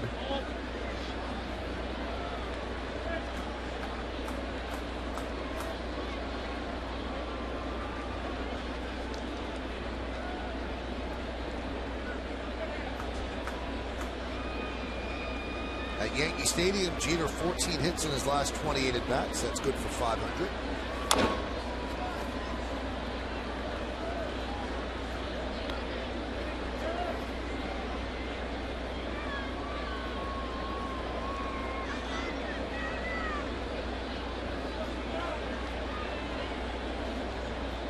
Interesting shot. The moon sneaking through the lights. A little moonlight helping out tonight. In case you need a little more, right? The 2-1.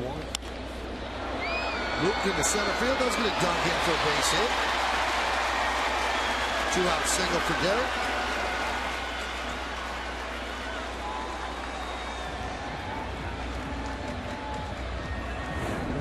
Ball gets in on him, but when Derek stays inside the ball, you see how his hands are inside the ball, and he's up the middle. You see him trying to keep that low flap down there, running down first base, trying to make that ball drop even quicker in front of the center fielder. Tell you what, as a hitter, he'll do anything to try to get that thing down. When he stays inside that ball, I was talking, he's so much better of a hitter, because even those jam shots end up being hits. Escobar talking to Tom Hallion, the second base umpire, trying to get his attention. It looks like Hallion is just in between him. Now he's a little step to his left there. And home plate, maybe he can't see the ball when he gets to home plate.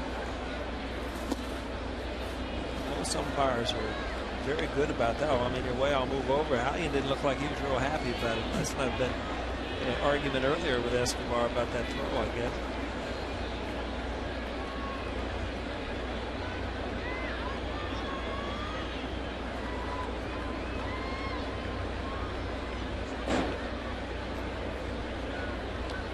Jeter picked up his 14th stolen base of the year in Boston. You know, I don't think he'll go here. He wants Granderson to hit unless Granderson has 2 strikes. Then he might think about it. But especially with Curtis ahead on the count, I don't think he's going to go. He wants him to get a pitch that turn the game around with 1 swing. Talked about it earlier, Michael, with Bautista at the plate getting thrown out at second. You kind of take the bat out of his hand, and Curtis Granderson up at the league leaders with home runs too. So you've got to give guys like this opportunities. And I also think he's got a chance to have the green light here. 3-0 count, 2 outs, runner at first, 2-2 game, bottom of the 5th. There's Bruce Walt, Blue Jay pitching coach. And he does swing and hammers it foul.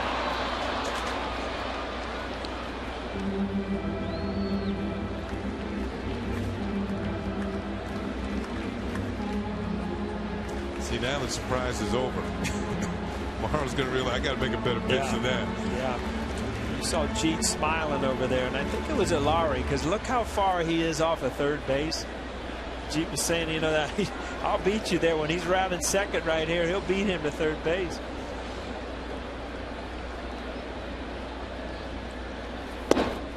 And he walked him. He knew he had to make a better pitch than the 3-0 pitch, and couldn't hit the corner. This copyrighted telecast presented by authority of the New York Yankees and may not be reproduced or retransmitted in any form. The accounts and descriptions of this game may not be disseminated without the express written consent of the New York Yankees. Well, they did give Granderson the green light, but his history shows he's not great with it. He's 0 for 6 when putting a 3-0 pitch in play. Some guys don't like it. Is that this year? Career. Okay. Now here's Cano. He's up in a situation to put the Yankees in the lead, but he's already struck out twice. His plate discipline has to go up a little. He can't chase that breaking ball in the dirt. Get ahead on the counts. Make Morrow throw you a strike. Put a strike in play. Yeah, that's the thing. I think when you get in a situation like this, even as good a hitter as Robbie is, and you know that the guy has had success at that pitch, you don't want to get to that 2-strike. See, he's going right back to it. You swing early in the count. You try to force a ball out to left center field, because that ball down and in, you can still hit the left. When you start swinging over it, Robbie's doing there, it's tough. That's been the pitch that he has featured to Robinson Cano all night long in his first 2 at-bats in the second and third innings.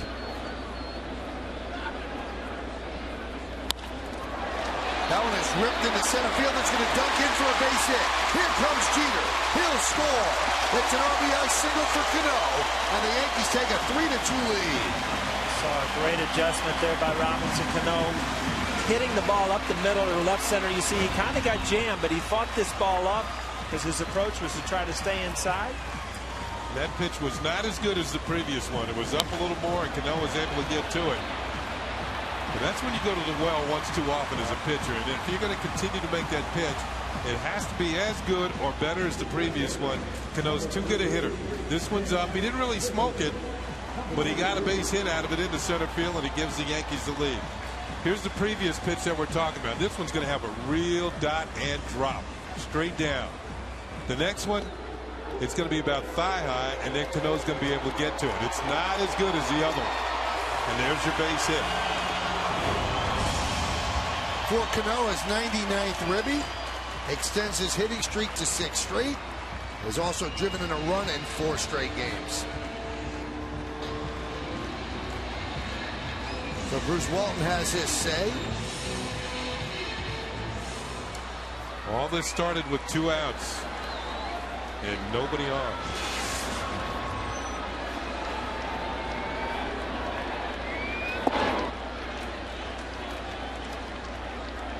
Count 1-0 to Swisher. Swisher struck out and flied to center.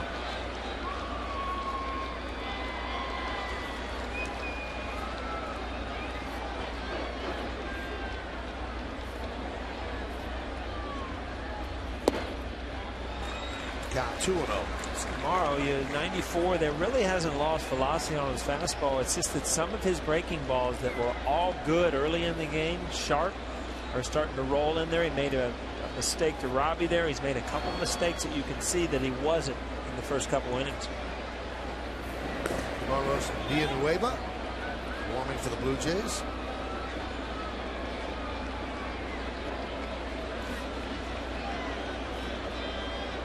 Bottom of the 5th inning. Yankees trailed 2-0 before they came to bat, but they battled back. They lead 3-2 here after, or in the bottom of the 5th. He's got some giddy up on the fastball. That was a good one to hit, though. I just had a flashback. This would have been a Paul O'Neill line drive into center field. Nick Swisher was trying to hit a fly ball out of the stadium there. Once in a while, as a hitter, you feel a fastball, you know you're ahead in the count. Go ahead and take a chance. It was fun watching you hit, Paul. All right. Yeah, it was. Just fun looking back at it because you forget about all the outs and the strikeouts. Yeah, you don't remember those. A good solid hitter. Hit the ball well off field. Made a real mistake, you weren't getting it back. You don't have to deal with him after the game, Kenny. You're right. Where'd you come from anyway? you just find yourself in this conversation. Swing and a miss. Swisher down on strikes. But the Yankees take a lead. 1 run, 2 hits, and 2 men left. We go to the 6th. 3-2 Yanks.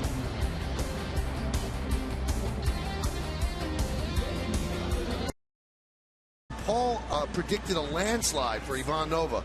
Let's see if he's right. That's a landslide. Yeah, that would be. You get that in the national election, you're president. It's pretty wild, isn't it? There's some talk in the home office that you influenced the vote. Oh, there we go. Yeah, I'm always so good on these questions. Here's Mike McCoy. Now, Paul, you got what you wanted. Nova's got a lead, so you said the game's over now. Well, if numbers mean anything, he's 15-0, you know. Yes, he is.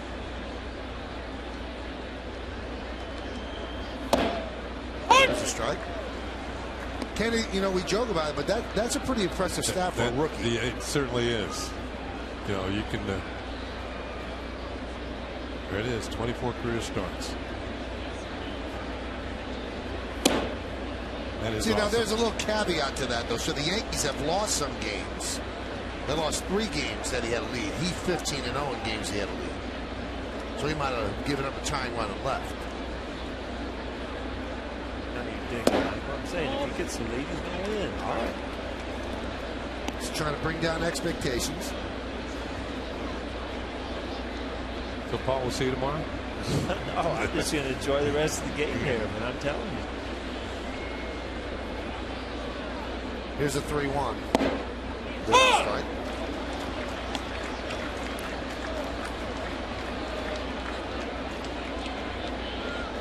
Winning streak longest by a Yankee rookie, Russ Ford, and Atlee Donald with 12 in a row. Nova's at 10.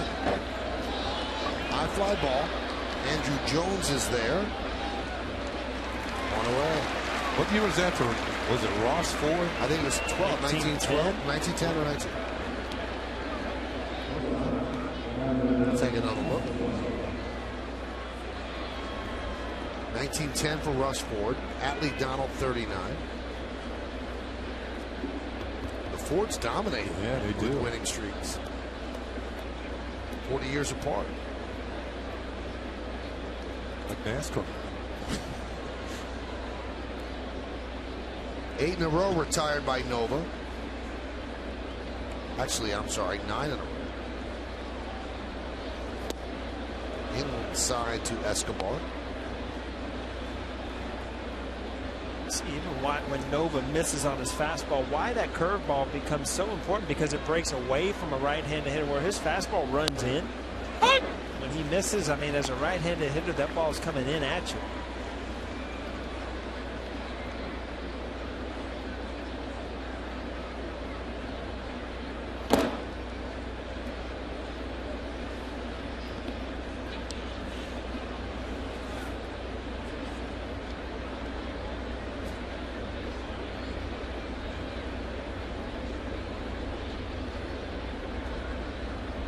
One.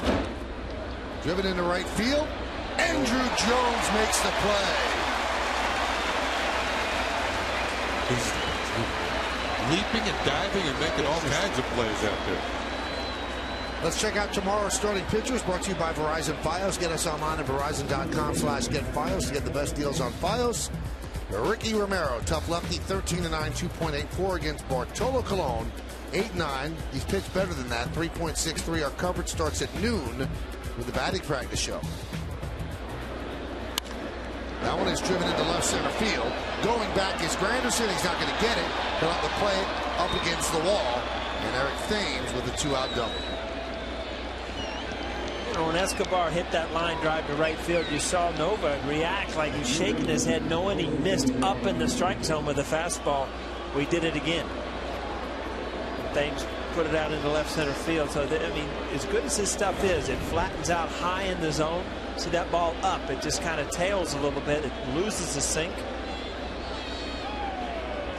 Well, Larry Rothschild goes out and talks to the rookie, and this is why this double. That's the first hit that Nova has actually allowed since the first inning.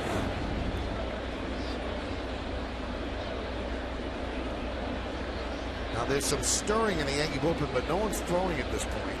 Good pitch count for Nova, 82. Ayala starting to stretch.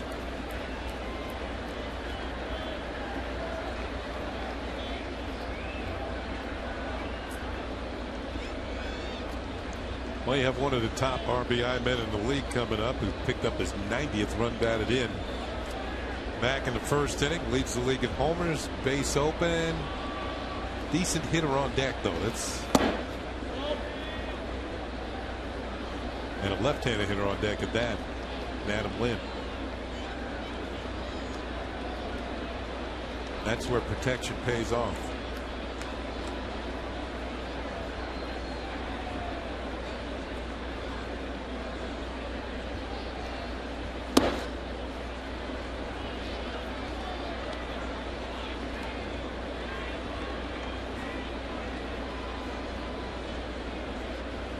He'll have great numbers with 2 outs and runners in scoring position.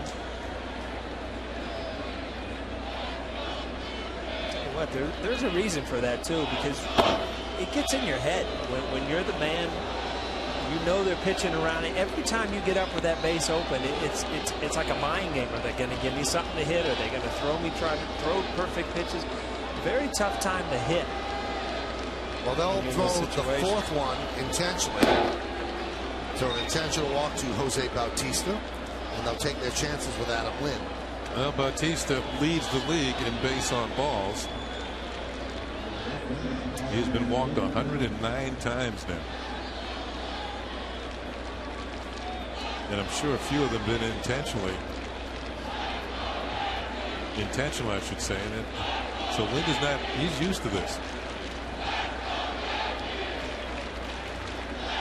Bautista has now been walked 21 times intentionally. That's not exactly Barry Bonds territory, but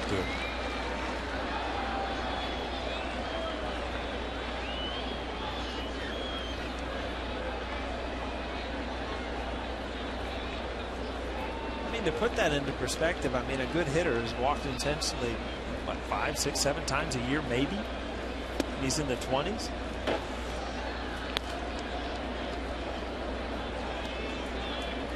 You have a great player, you almost need 2 great players, because you got to have somebody behind him, and so on and so on. When you're going to have a lesser threat behind somebody, that's the one that's going to get walked.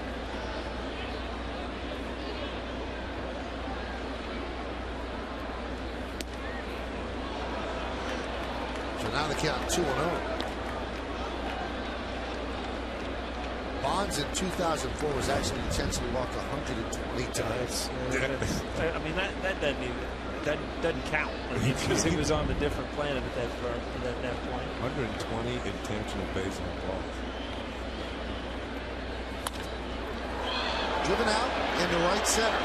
Granderson back, and he makes the play on the run for the final out of the 6th. So a shaky inning for Nova, but he does not allow a run. No runs a hit, no errors. And 2 men left on base. At the end of 5.5, Yankees lead 3-2. And now a business update from our friends at the Fox Business Network.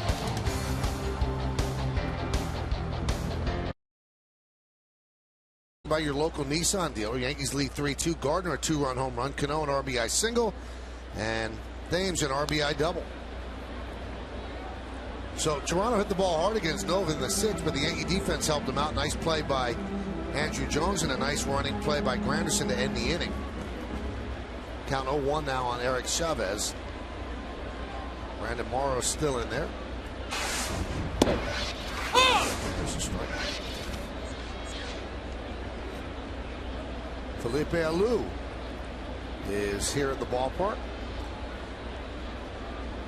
There's Mr. October talking with him. Right, Brian Cashman there as well. Felipe revered in the Dominican Republic as both as a player. Started out with the San Francisco Giants, played for the Yankees briefly, and also managed the Montreal Expos in that 1994 season, in which it appeared they were on their way to the World Series until the strike hit late in it was in August of that season. Man, that was a good team.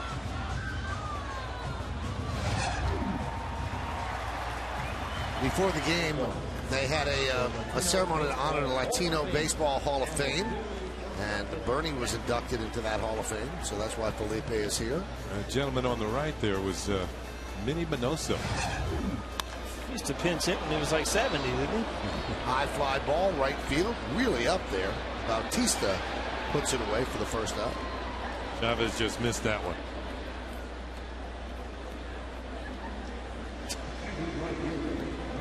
Felipe, one of 3 brothers to play for the Giants at the same time. Yeah, that'd be really great. Yeah, his brother Matty and his brother Jesus.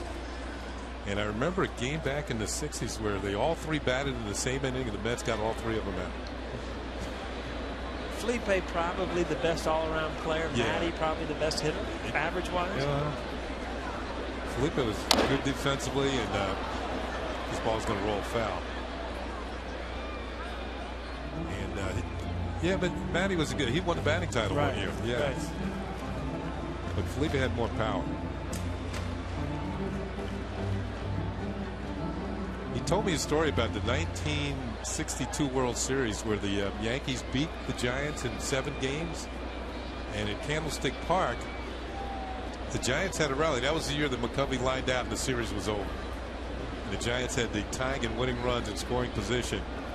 Willie Mays had doubled with 2 outs in the 9th inning off Ralph Terry. And there was no Terry finished the game, actually. And they gave Terry the choice of pitching to McCovey or Orlando Cepeda, who was up after him. He says, I'll go after McCovey. And he lined down to Bobby Richardson to end the World Series. But almost knocked down Bobby Richardson. Yeah, almost did. It was a rocket. The series was over. But the thing was that it had rained and the 7th game had been postponed for a few days. And Willie Mays hit a double into the right field corner. Instead of the ball bouncing around, it plugged. And Roger Maris was able to get to it quickly and get the ball back in and held Matty Alou, Felipe's brother, at third. He said if it had been like normal, the ball would have bounced around and he would have scored on the double and tied the game. So that's what's great about baseball is you hear these stories and it's just, you know, you remember them because you see them on TV and things like that. It's just the history of this game is what makes it. Swing and a miss as Andrew Jones down on strikes. Well, Matty was a .307 lifetime average hitter, 2-time All-Star. Felipe had 3-time All-Star, 286 batting average. Felipe had 206 home runs. Matty just had 31, more of a slap hitter. But I thought that was a great story that, you know, just the conditions of the ballpark. And if you think that nowadays, that wouldn't have happened. The field had been dried out. That's right. Felipe played for the Yankees in 71, 72 in Port of 73 before he went on to Montreal. And one thing he did in Montreal, he was a teammate of mine briefly. And that was early in my career. And I remember my parents were waiting for me to come out of the clubhouse. And he came out before me and he walked over to my parents, didn't know him, and said, "Don't worry, your son's going to be in baseball for a long time," which was very nice. It'll make you feel good, yeah. And of course, my dad and mom didn't tell me that story until like after I was through playing. Very nice man. What a gentleman.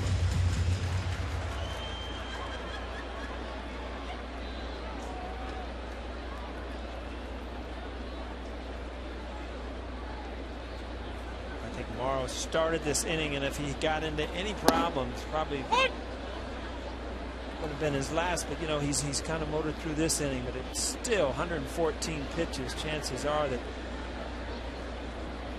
Wakamatsu is going to allow him to try to get through this inning, give him an opportunity to get a win. Fouled away.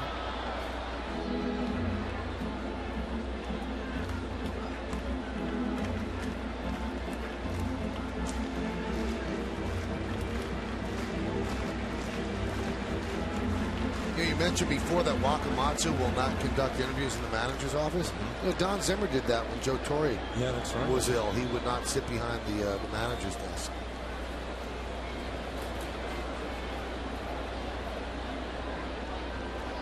Two-two. Swing and a miss. Strong inning for Morrow as he gets the Yankees in order and strikes out 2. We go to the 7th. Felipe Alou's in attendance, and he's watching the Yankees lead 3-2. Yankees Baseball on Yes is brought to you in part by J&R Music and Computer World and by Toyota, the official hybrid of the New York Yankees. Well, we go to the 7th inning. Yankees are up 3-2. Who's that little bobblehead? I think that's Derek Jeter. It's a little G, didn't it?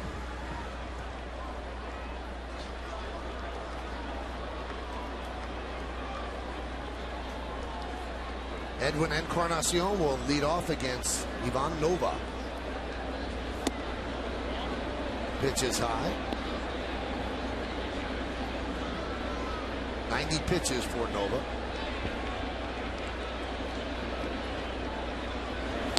Encarnacion was on the wrong side of what we think is a game-changing play.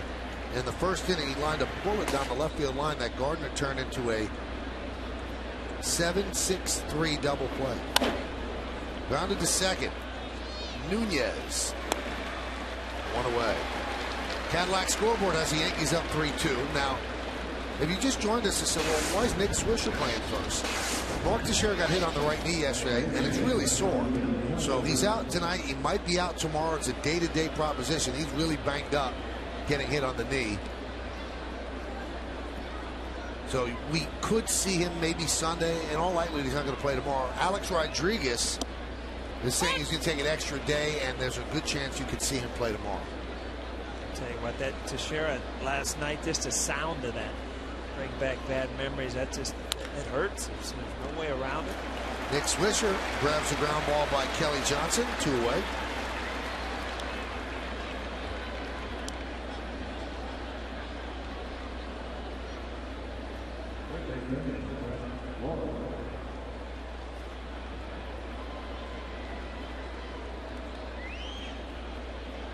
Here's Brett Laurie.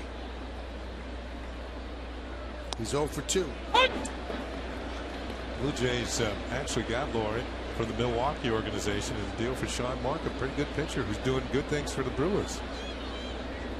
I talk about a team that just all of a sudden you look at the win column and you're like, what? Milwaukee Brewers? Ryan Braun and Prince Fielder.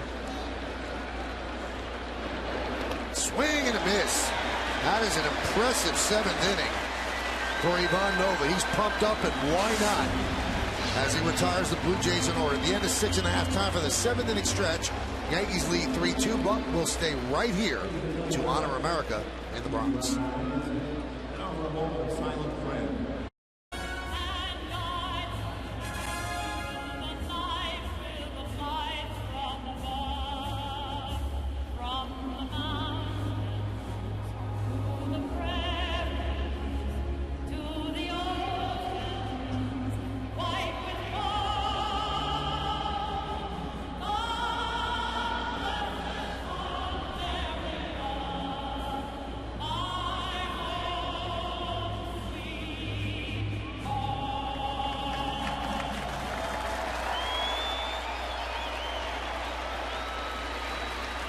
Along with Kim Jones. Verlander is something else. Been in charge all year. Pretty amazing. Well, Don Wakamatsu makes the call to the bullpen, brought to you by AT&T. So Brandon Morrow's done after 6 innings, and they turn it over to another righty, Carlos Villanueva. Less than a hit per inning. 26 walks, 63 strikeouts. You actually saw him in a starting role up in Toronto at the Rogers Center against the Yankees. Here's Eduardo Nunez as the Cadillac scoreboard shows you the Yankees up 3-2.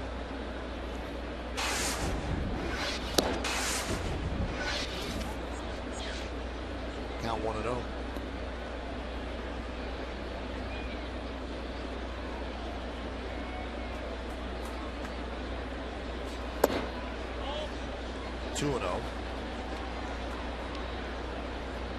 So Morrow gave up 4 hits and 3 runs. Pitched well, but he's been outdueled to this point by Ivan Nova. 3-0. And Villanueva actually started a game against the Yankees at Rogers Center on July 17th. And worked 6 innings, 8 hits, 5 runs.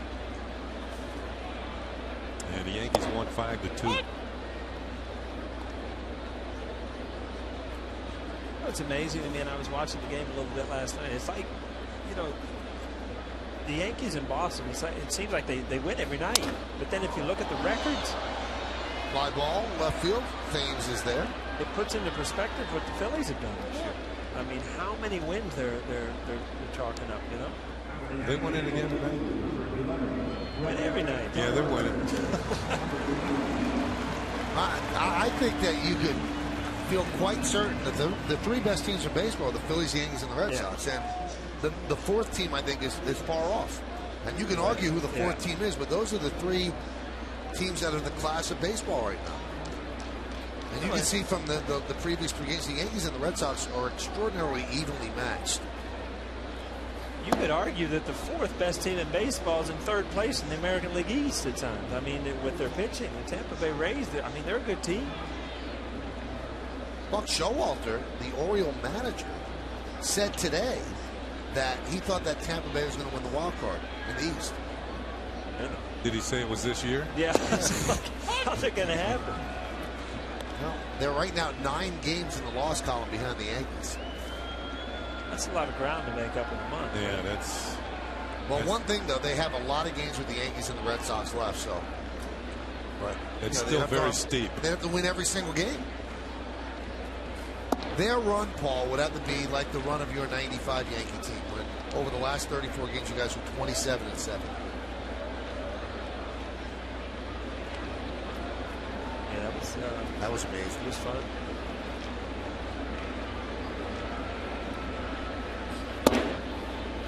That was the only time that I've been around baseball where I could tell when a team clinched. You were all kind of happy for yourselves, but you were all elated for Don Mattingly. It was like you made that run for Don Mattingly. It was, I mean, that's what it was written, that he had never been to the playoffs, and that there was, you know, some kind of talk that it might be his last year, last chance. I think it just showed how much respect people in New York, including the players, had for Don Mattingly as a player, as a person. We've got the Mattingly jerseys here at the stadium. By the way, the Rays have 7 games left with the Red Sox and 6 games left with the Yankees. Oh, there's a makeup. Yeah, okay, there's a makeup. 7-7. Yeah. Good drink. And the last 3 games are against the Yankees in Tampa Bay.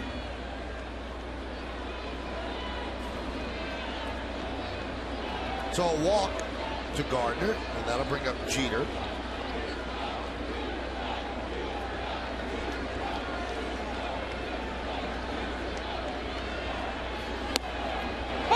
Strike to Derek.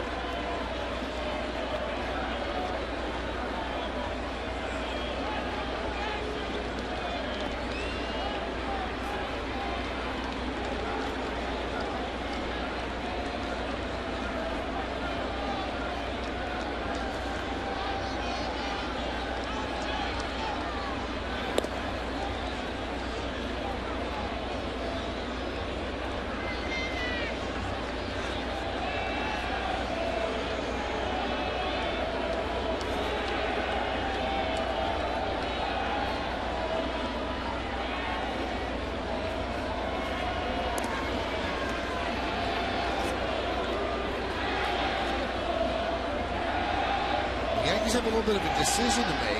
Nova looked great in the 7th inning. Do they let him pitch the 8th? Right now, Soriano is warming up, and he is. It's like he's ready to go for the 8th. Oh, under the glove of Johnson, and it trickles into center field. That should have been an inning-ending double play. So Jeter reaches. We'll see how they score. It should be an E4. Jeter's picking on the middle infield. He's reached on an E6, and this, as Michael said, should be an E4 right by Johnson. Once in a while, as a fielder, you don't know whether to catch it in the air. He looks like he's going to try to play a short hop. Just came up, stayed down. Right here, Johnson comes up a little short. It's going to be an E4.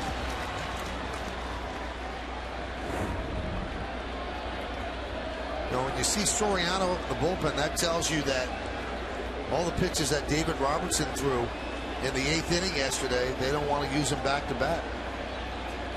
Although Soriano pitched the 8th yesterday, didn't throw as many pitches, and he's the guy that's up.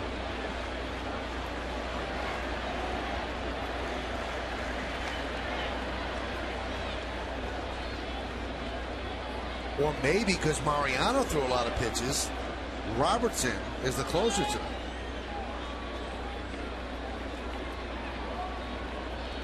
How many pitches Mariano had last night? I think it was 30s? Close to 30. That's close. 28.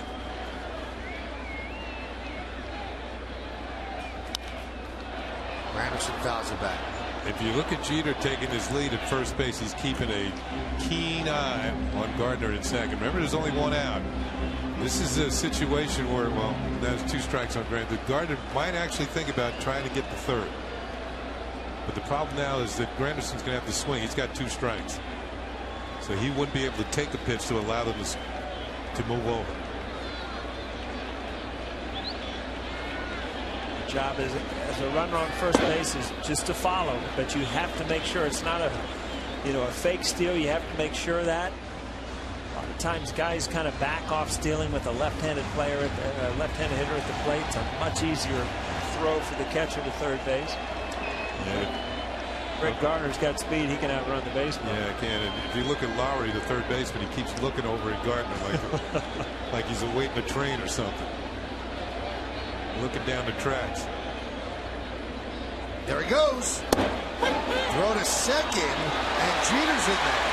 So it's a double steal. That's why you got to know if you're Derek Jeter, you have to get a good jump. You can get a better lead because you're not held on at first base with the guy on second.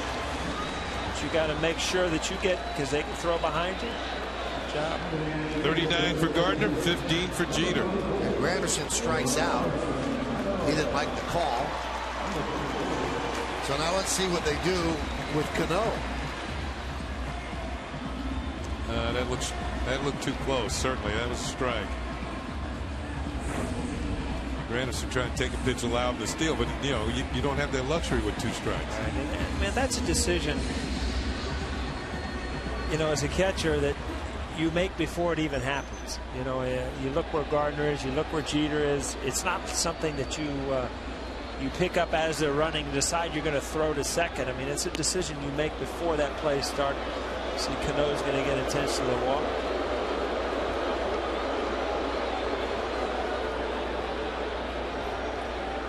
Now, you don't mind having Nick Swisher come up, but you do kind of call into question the wisdom of stealing if you're going to take the bat out of the hand of Cano.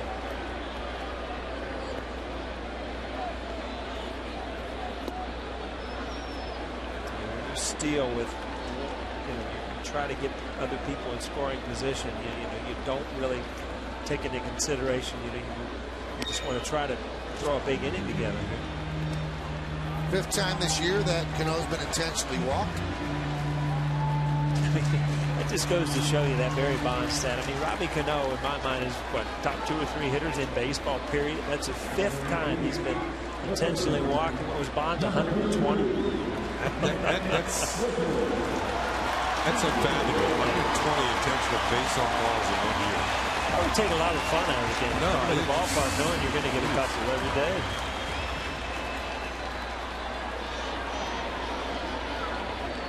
One time, Buck Showalter walking with the bases loaded. Yeah, got away with it too. Yeah, got the next guy. I think it was Brent Maine, and he hit a line drive to right field. Here's Swisher, bases loaded, 2 outs. Villanueva deals a strike.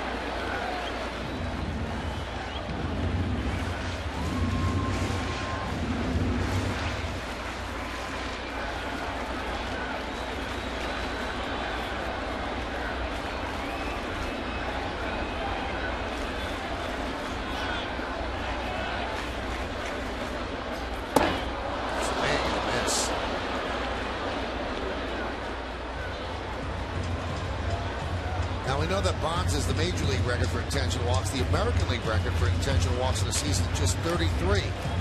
Held jointly by Ted Williams and John Olry.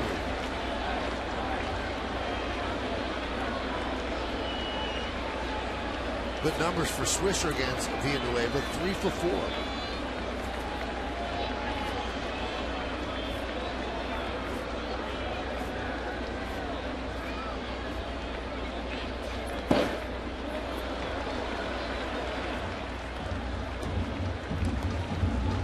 With 1 out this inning, Gardner walked.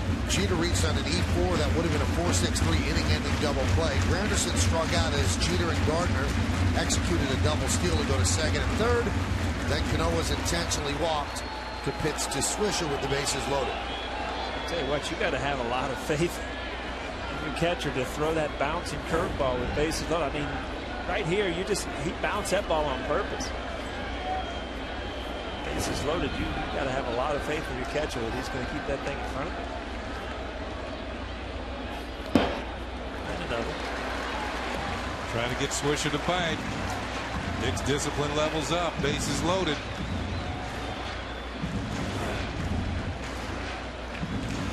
See, I just don't think as a pitcher against the Yankees or the Red Sox, both disciplined teams, veteran teams, that you can waste 2 pitches like that. Now you put yourself down to throwing 1 pitch and before you're a full count, and then you're in big trouble as a pitcher.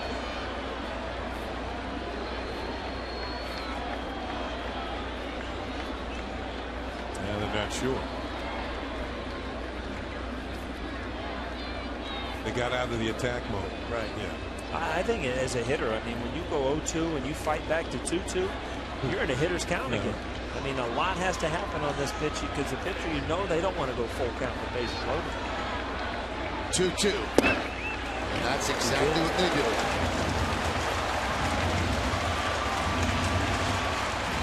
And that's also a danger about walking the bases loaded in front of Swisher. He will not help you out.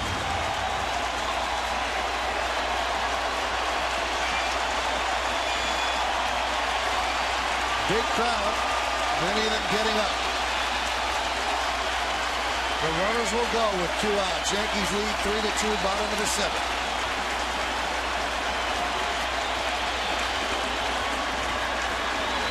And the pitch hit sharply to first. Lind right there steps on the bag, so the Blue Jays strategy works, and the Yankees don't score. No runs, no hits, 1 error. The bases are left loaded. We go to the 8th, 3-2 Yanks. September 3rd to celebrate Labor Day weekend when the Yankees take on the Blue Jays. The first 18,000 guests 14 and younger will receive a Yankees binder courtesy of Turkey Hill. For tickets, log on to Yankees.com, visit the Yankee Stadium ticket window, Yankees Clubhouse shops, or call Ticketmaster at 877-469-9849. Did you get that, Mike? Nice job. I didn't get the binder yet, but tomorrow. Okay. Well, we go to the 8th inning, and the pitcher for the Yankees is Rafael Soriano, the Hyundai scoreboard. Yankees holding on to a 3-2 lead. So in the trio of pitchers that pitch the final 3 innings for the Yankees, somebody's being left out. We'll find out when we see who pitches the 9th. Looks like Mariano is warming up, or at least starting to loosen up, so that would mean that Robertson tonight is the odd man out. And Robertson threw 25 pitches yesterday. Soriano 21. Count goes 2-0 to Arancibia.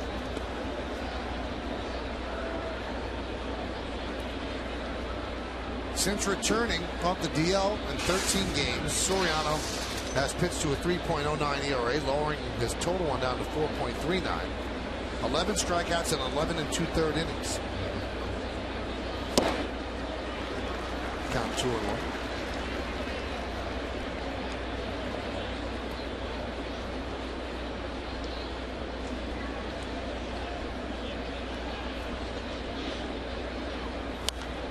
Popped up and out of play.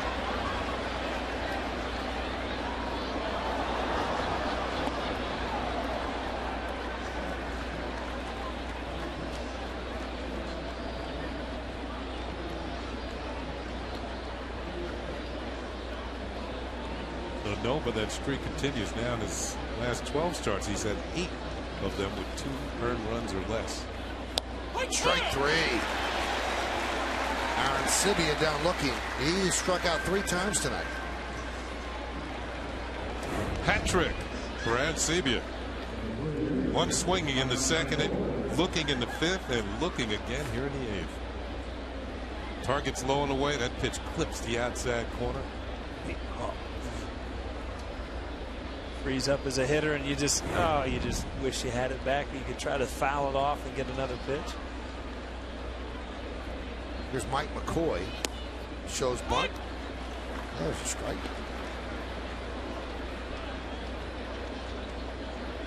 Soriano could be such a weapon for this team if he continues to pitch the way he's pitched since coming up the DL, and if he can revert back to what he was last year with the Tampa Bay Rays, AL saves leader. Oh, just missed Soriano. A single to center.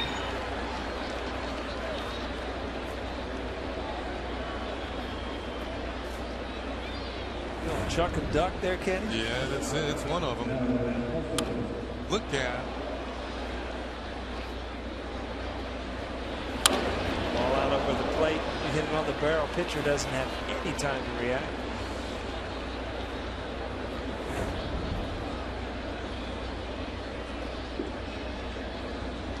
Guys start hitting them up the middle like that. You'll see pitchers kind of change and start trying to bust them in once in a while to keep them honest.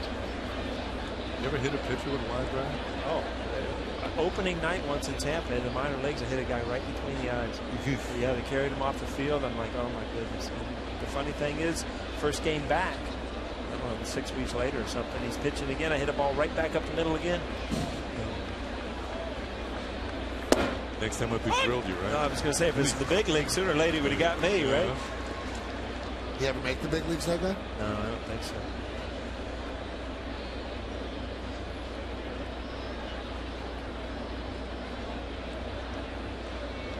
Carreno is warming in the bullpen. Your little Spanish accent really amazing. Thank you. I like that. It's the 8 years I took. Yeah. 4 in high school, 4 at Fordham.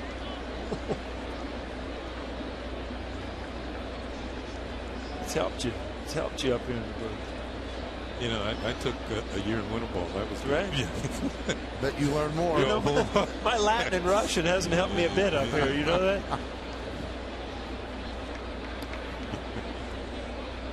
The thing about it, you hear a different language all the time, every day. You pick it up a little bit better.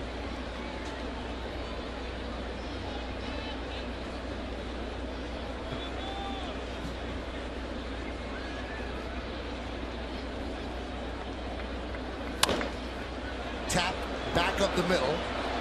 Jeter steps on the bag, fires to first, but Swisher can't dig it out. That was slow developing. I don't know if Nunez had a chance to make that play and step on second.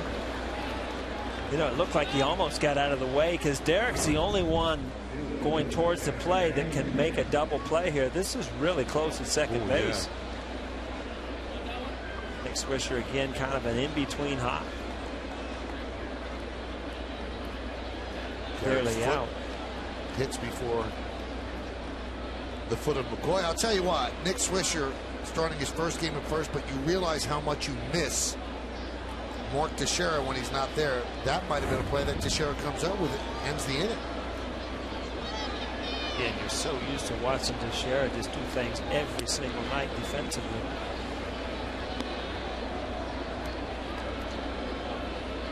Count 1-0 on Thames. Thames is 2 for 3 with a run scored.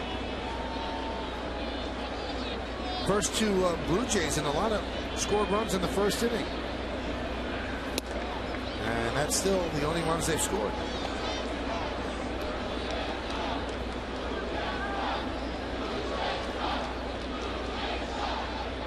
All zeros up there.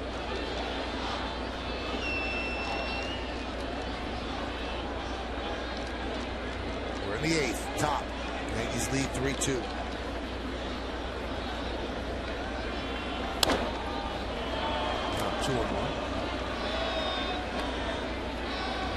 No, it's funny because a couple of series I've done here with you, Michael, some teams just look overmatched when they're out there, you know, in Yankee Stadium when the Yankees play pretty good baseball. Now, the Blue Jays, when you talk about where they're going in the future, they look like, you know, they can play with Boston. They can play with the Yankees.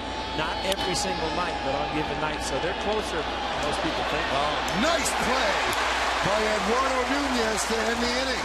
And take a base hit away from Eric Thames, and also keep Jose Bautista out of the batter's box with 2 runners on. We go to the bottom of the 8th. 3-2, Yankees lead.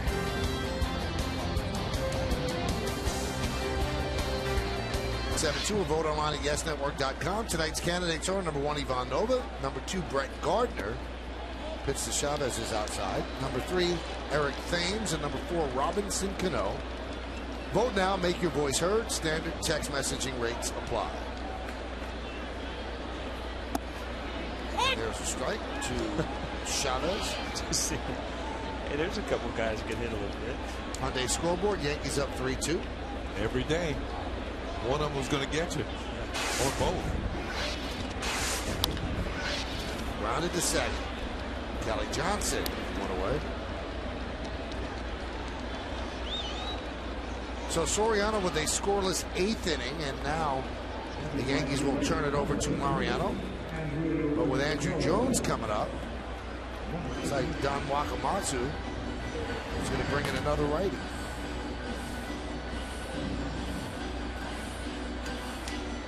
It's exactly what he's going to do. So Villanueva is done. Andrew Jones due up. Yankees trying to build on a 3-2 lead. Stay right here. Well, after the last out, keep hearing this for the WB Mason postgame as Bob Lorenz will break down all the action from this game, including the latest scores from around baseball. Plus, Joe Girardi's press conference and Kimberly Jones talks to the team in the clubhouse. It's all coming up after the last out, only on Yes. Is that the WB Mason guy? He's definitely a relative, don't you think? Could be. Who what? New pitcher for the Blue Jays. Fastball slider, Joel Carreño. Started the season in Double-A, and you can see what he's done in 4 games. Last year was pitching in the Florida State League. That's A-ball. He had 173 strikeouts in 137 innings. You said his fastball slider with that many strikeouts, he can either blow you away or he's got a nasty slider. We're going to see pretty quick. Fastball. Fastball 91. All right, I'm going to go with a good slider. Maybe he's just warming up. Yeah, that's a pretty good slider. That's a pretty good one.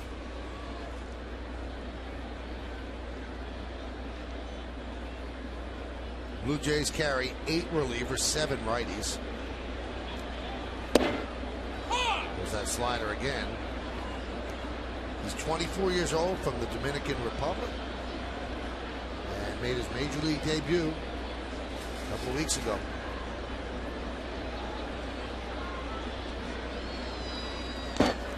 Made 23 starts at Double-A this year. 7-9, 3.41 ERA, 152 strikeouts in 134 and 2/3 innings pitched. He actually skipped AAA, so he went from Double-A right up to the big leagues.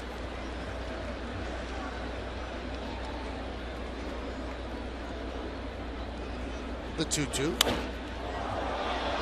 Tried to sneak a fastball by him. You don't do that with Andrew Jones, and that's a foul ball.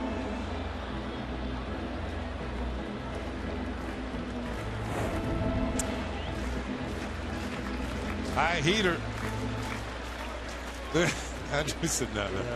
This got a little bit too quick. We'll have none of that, kid. Another slider grounded to short. 2 outs here in the 8th. Made him go right to the slider, though, didn't it? After swinging the fastball like that. But if you want to look ahead to the 9th inning, who Mariano Rivera is going to have to deal with, it ain't easy. 3, 4, and 5 in the Blue Jay order. Bautista, Lynn, and Encarnacion. We talked about it yesterday, Michael. Mariano had a 9th inning where he labored. So how he bounces back tonight, you'll see in the first couple of hitters. A little sidearm delivery, which makes that slider even tougher to right-handers.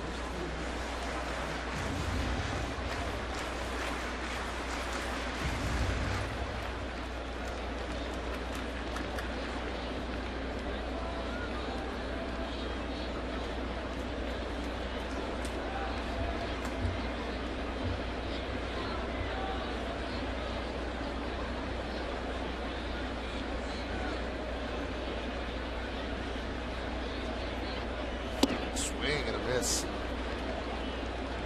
Count 0-2. Brandon Morrow started.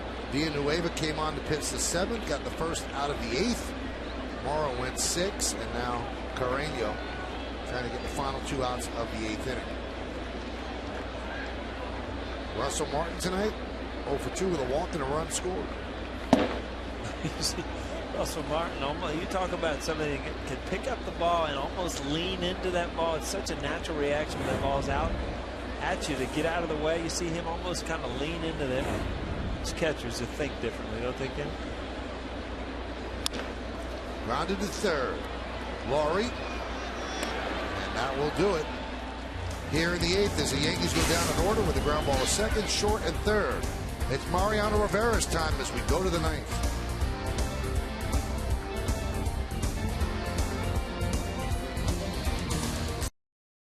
City. The Yankees try to grab a win here in the first game of this 3-game set. Yankees lead 3-2 as we go to the 9th inning. And a very tough 9th inning last night at Fenway, where Mariano got Adrian Gonzalez looking at a called third strike to end the game and give the Yankees the victory and also the win in the series. And he's going to face Bautista, Lynn, and Encarnacion, looking for his 37th save. Now, a strange occurrence last night. Mo actually walked 2 batters in the inning. The last time he had 2 unintentional walks in an inning was on September 19, 2007 against Baltimore. So about 4 years ago.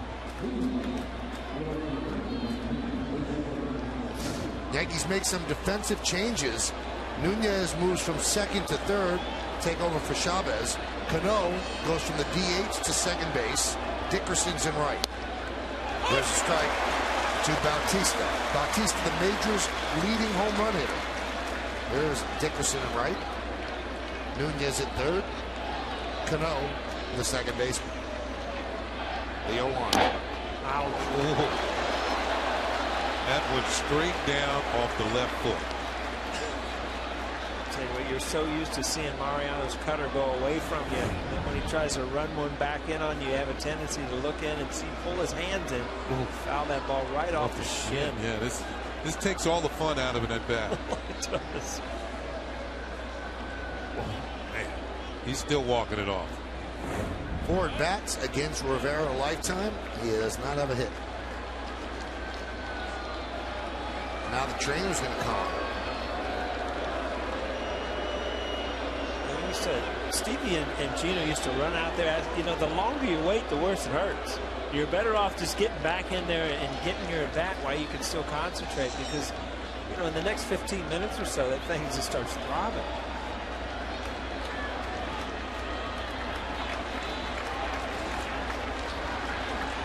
The 0-2. Strike 3. Bautista down looking. So not only is his leg throbbing, but now he walks away with a strikeout. Well, he's set up by that strike 2 pitch in on him. And you think he's probably going to come back in, and you see Russell Martin set up outside cutter right on the outside corner. Probably caught more of the plate than Mo would want. See that front hip opening up, and that tells me that that hitter's looking for a ball inside. Doesn't want to hit that ball off his shin again. Definitely had to play. Just clip that outside corner. Here's Adam Lynn. On the 9th inning in Boston, Texas leads 10-0 over the Red Sox. So the Yankees can hold on. They're in first place alone in the East. There's the strike. Lynn sack fly in the first, grounded to second in the fourth, flied out to center in the 6th.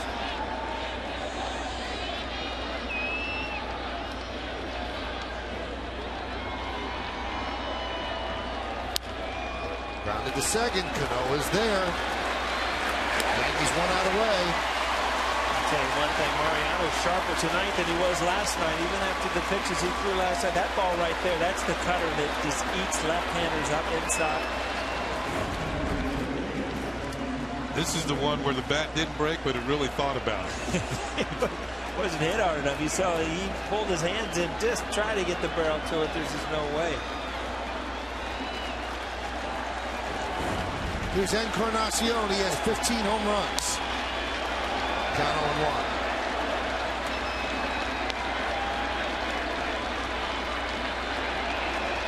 So what you say, that 15 home runs, and that is impressive to me, because the first series we did early in the year, I think it was almost mid-May, he didn't have 1 home run yet. So he's done a lot of damage in a short amount of time. Count 1-1.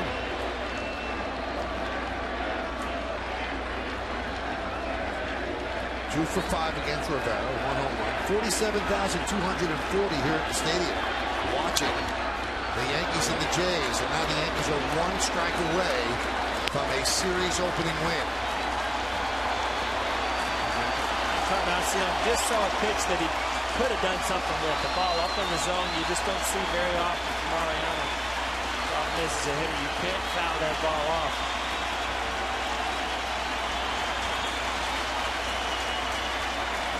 The 1-2 outside.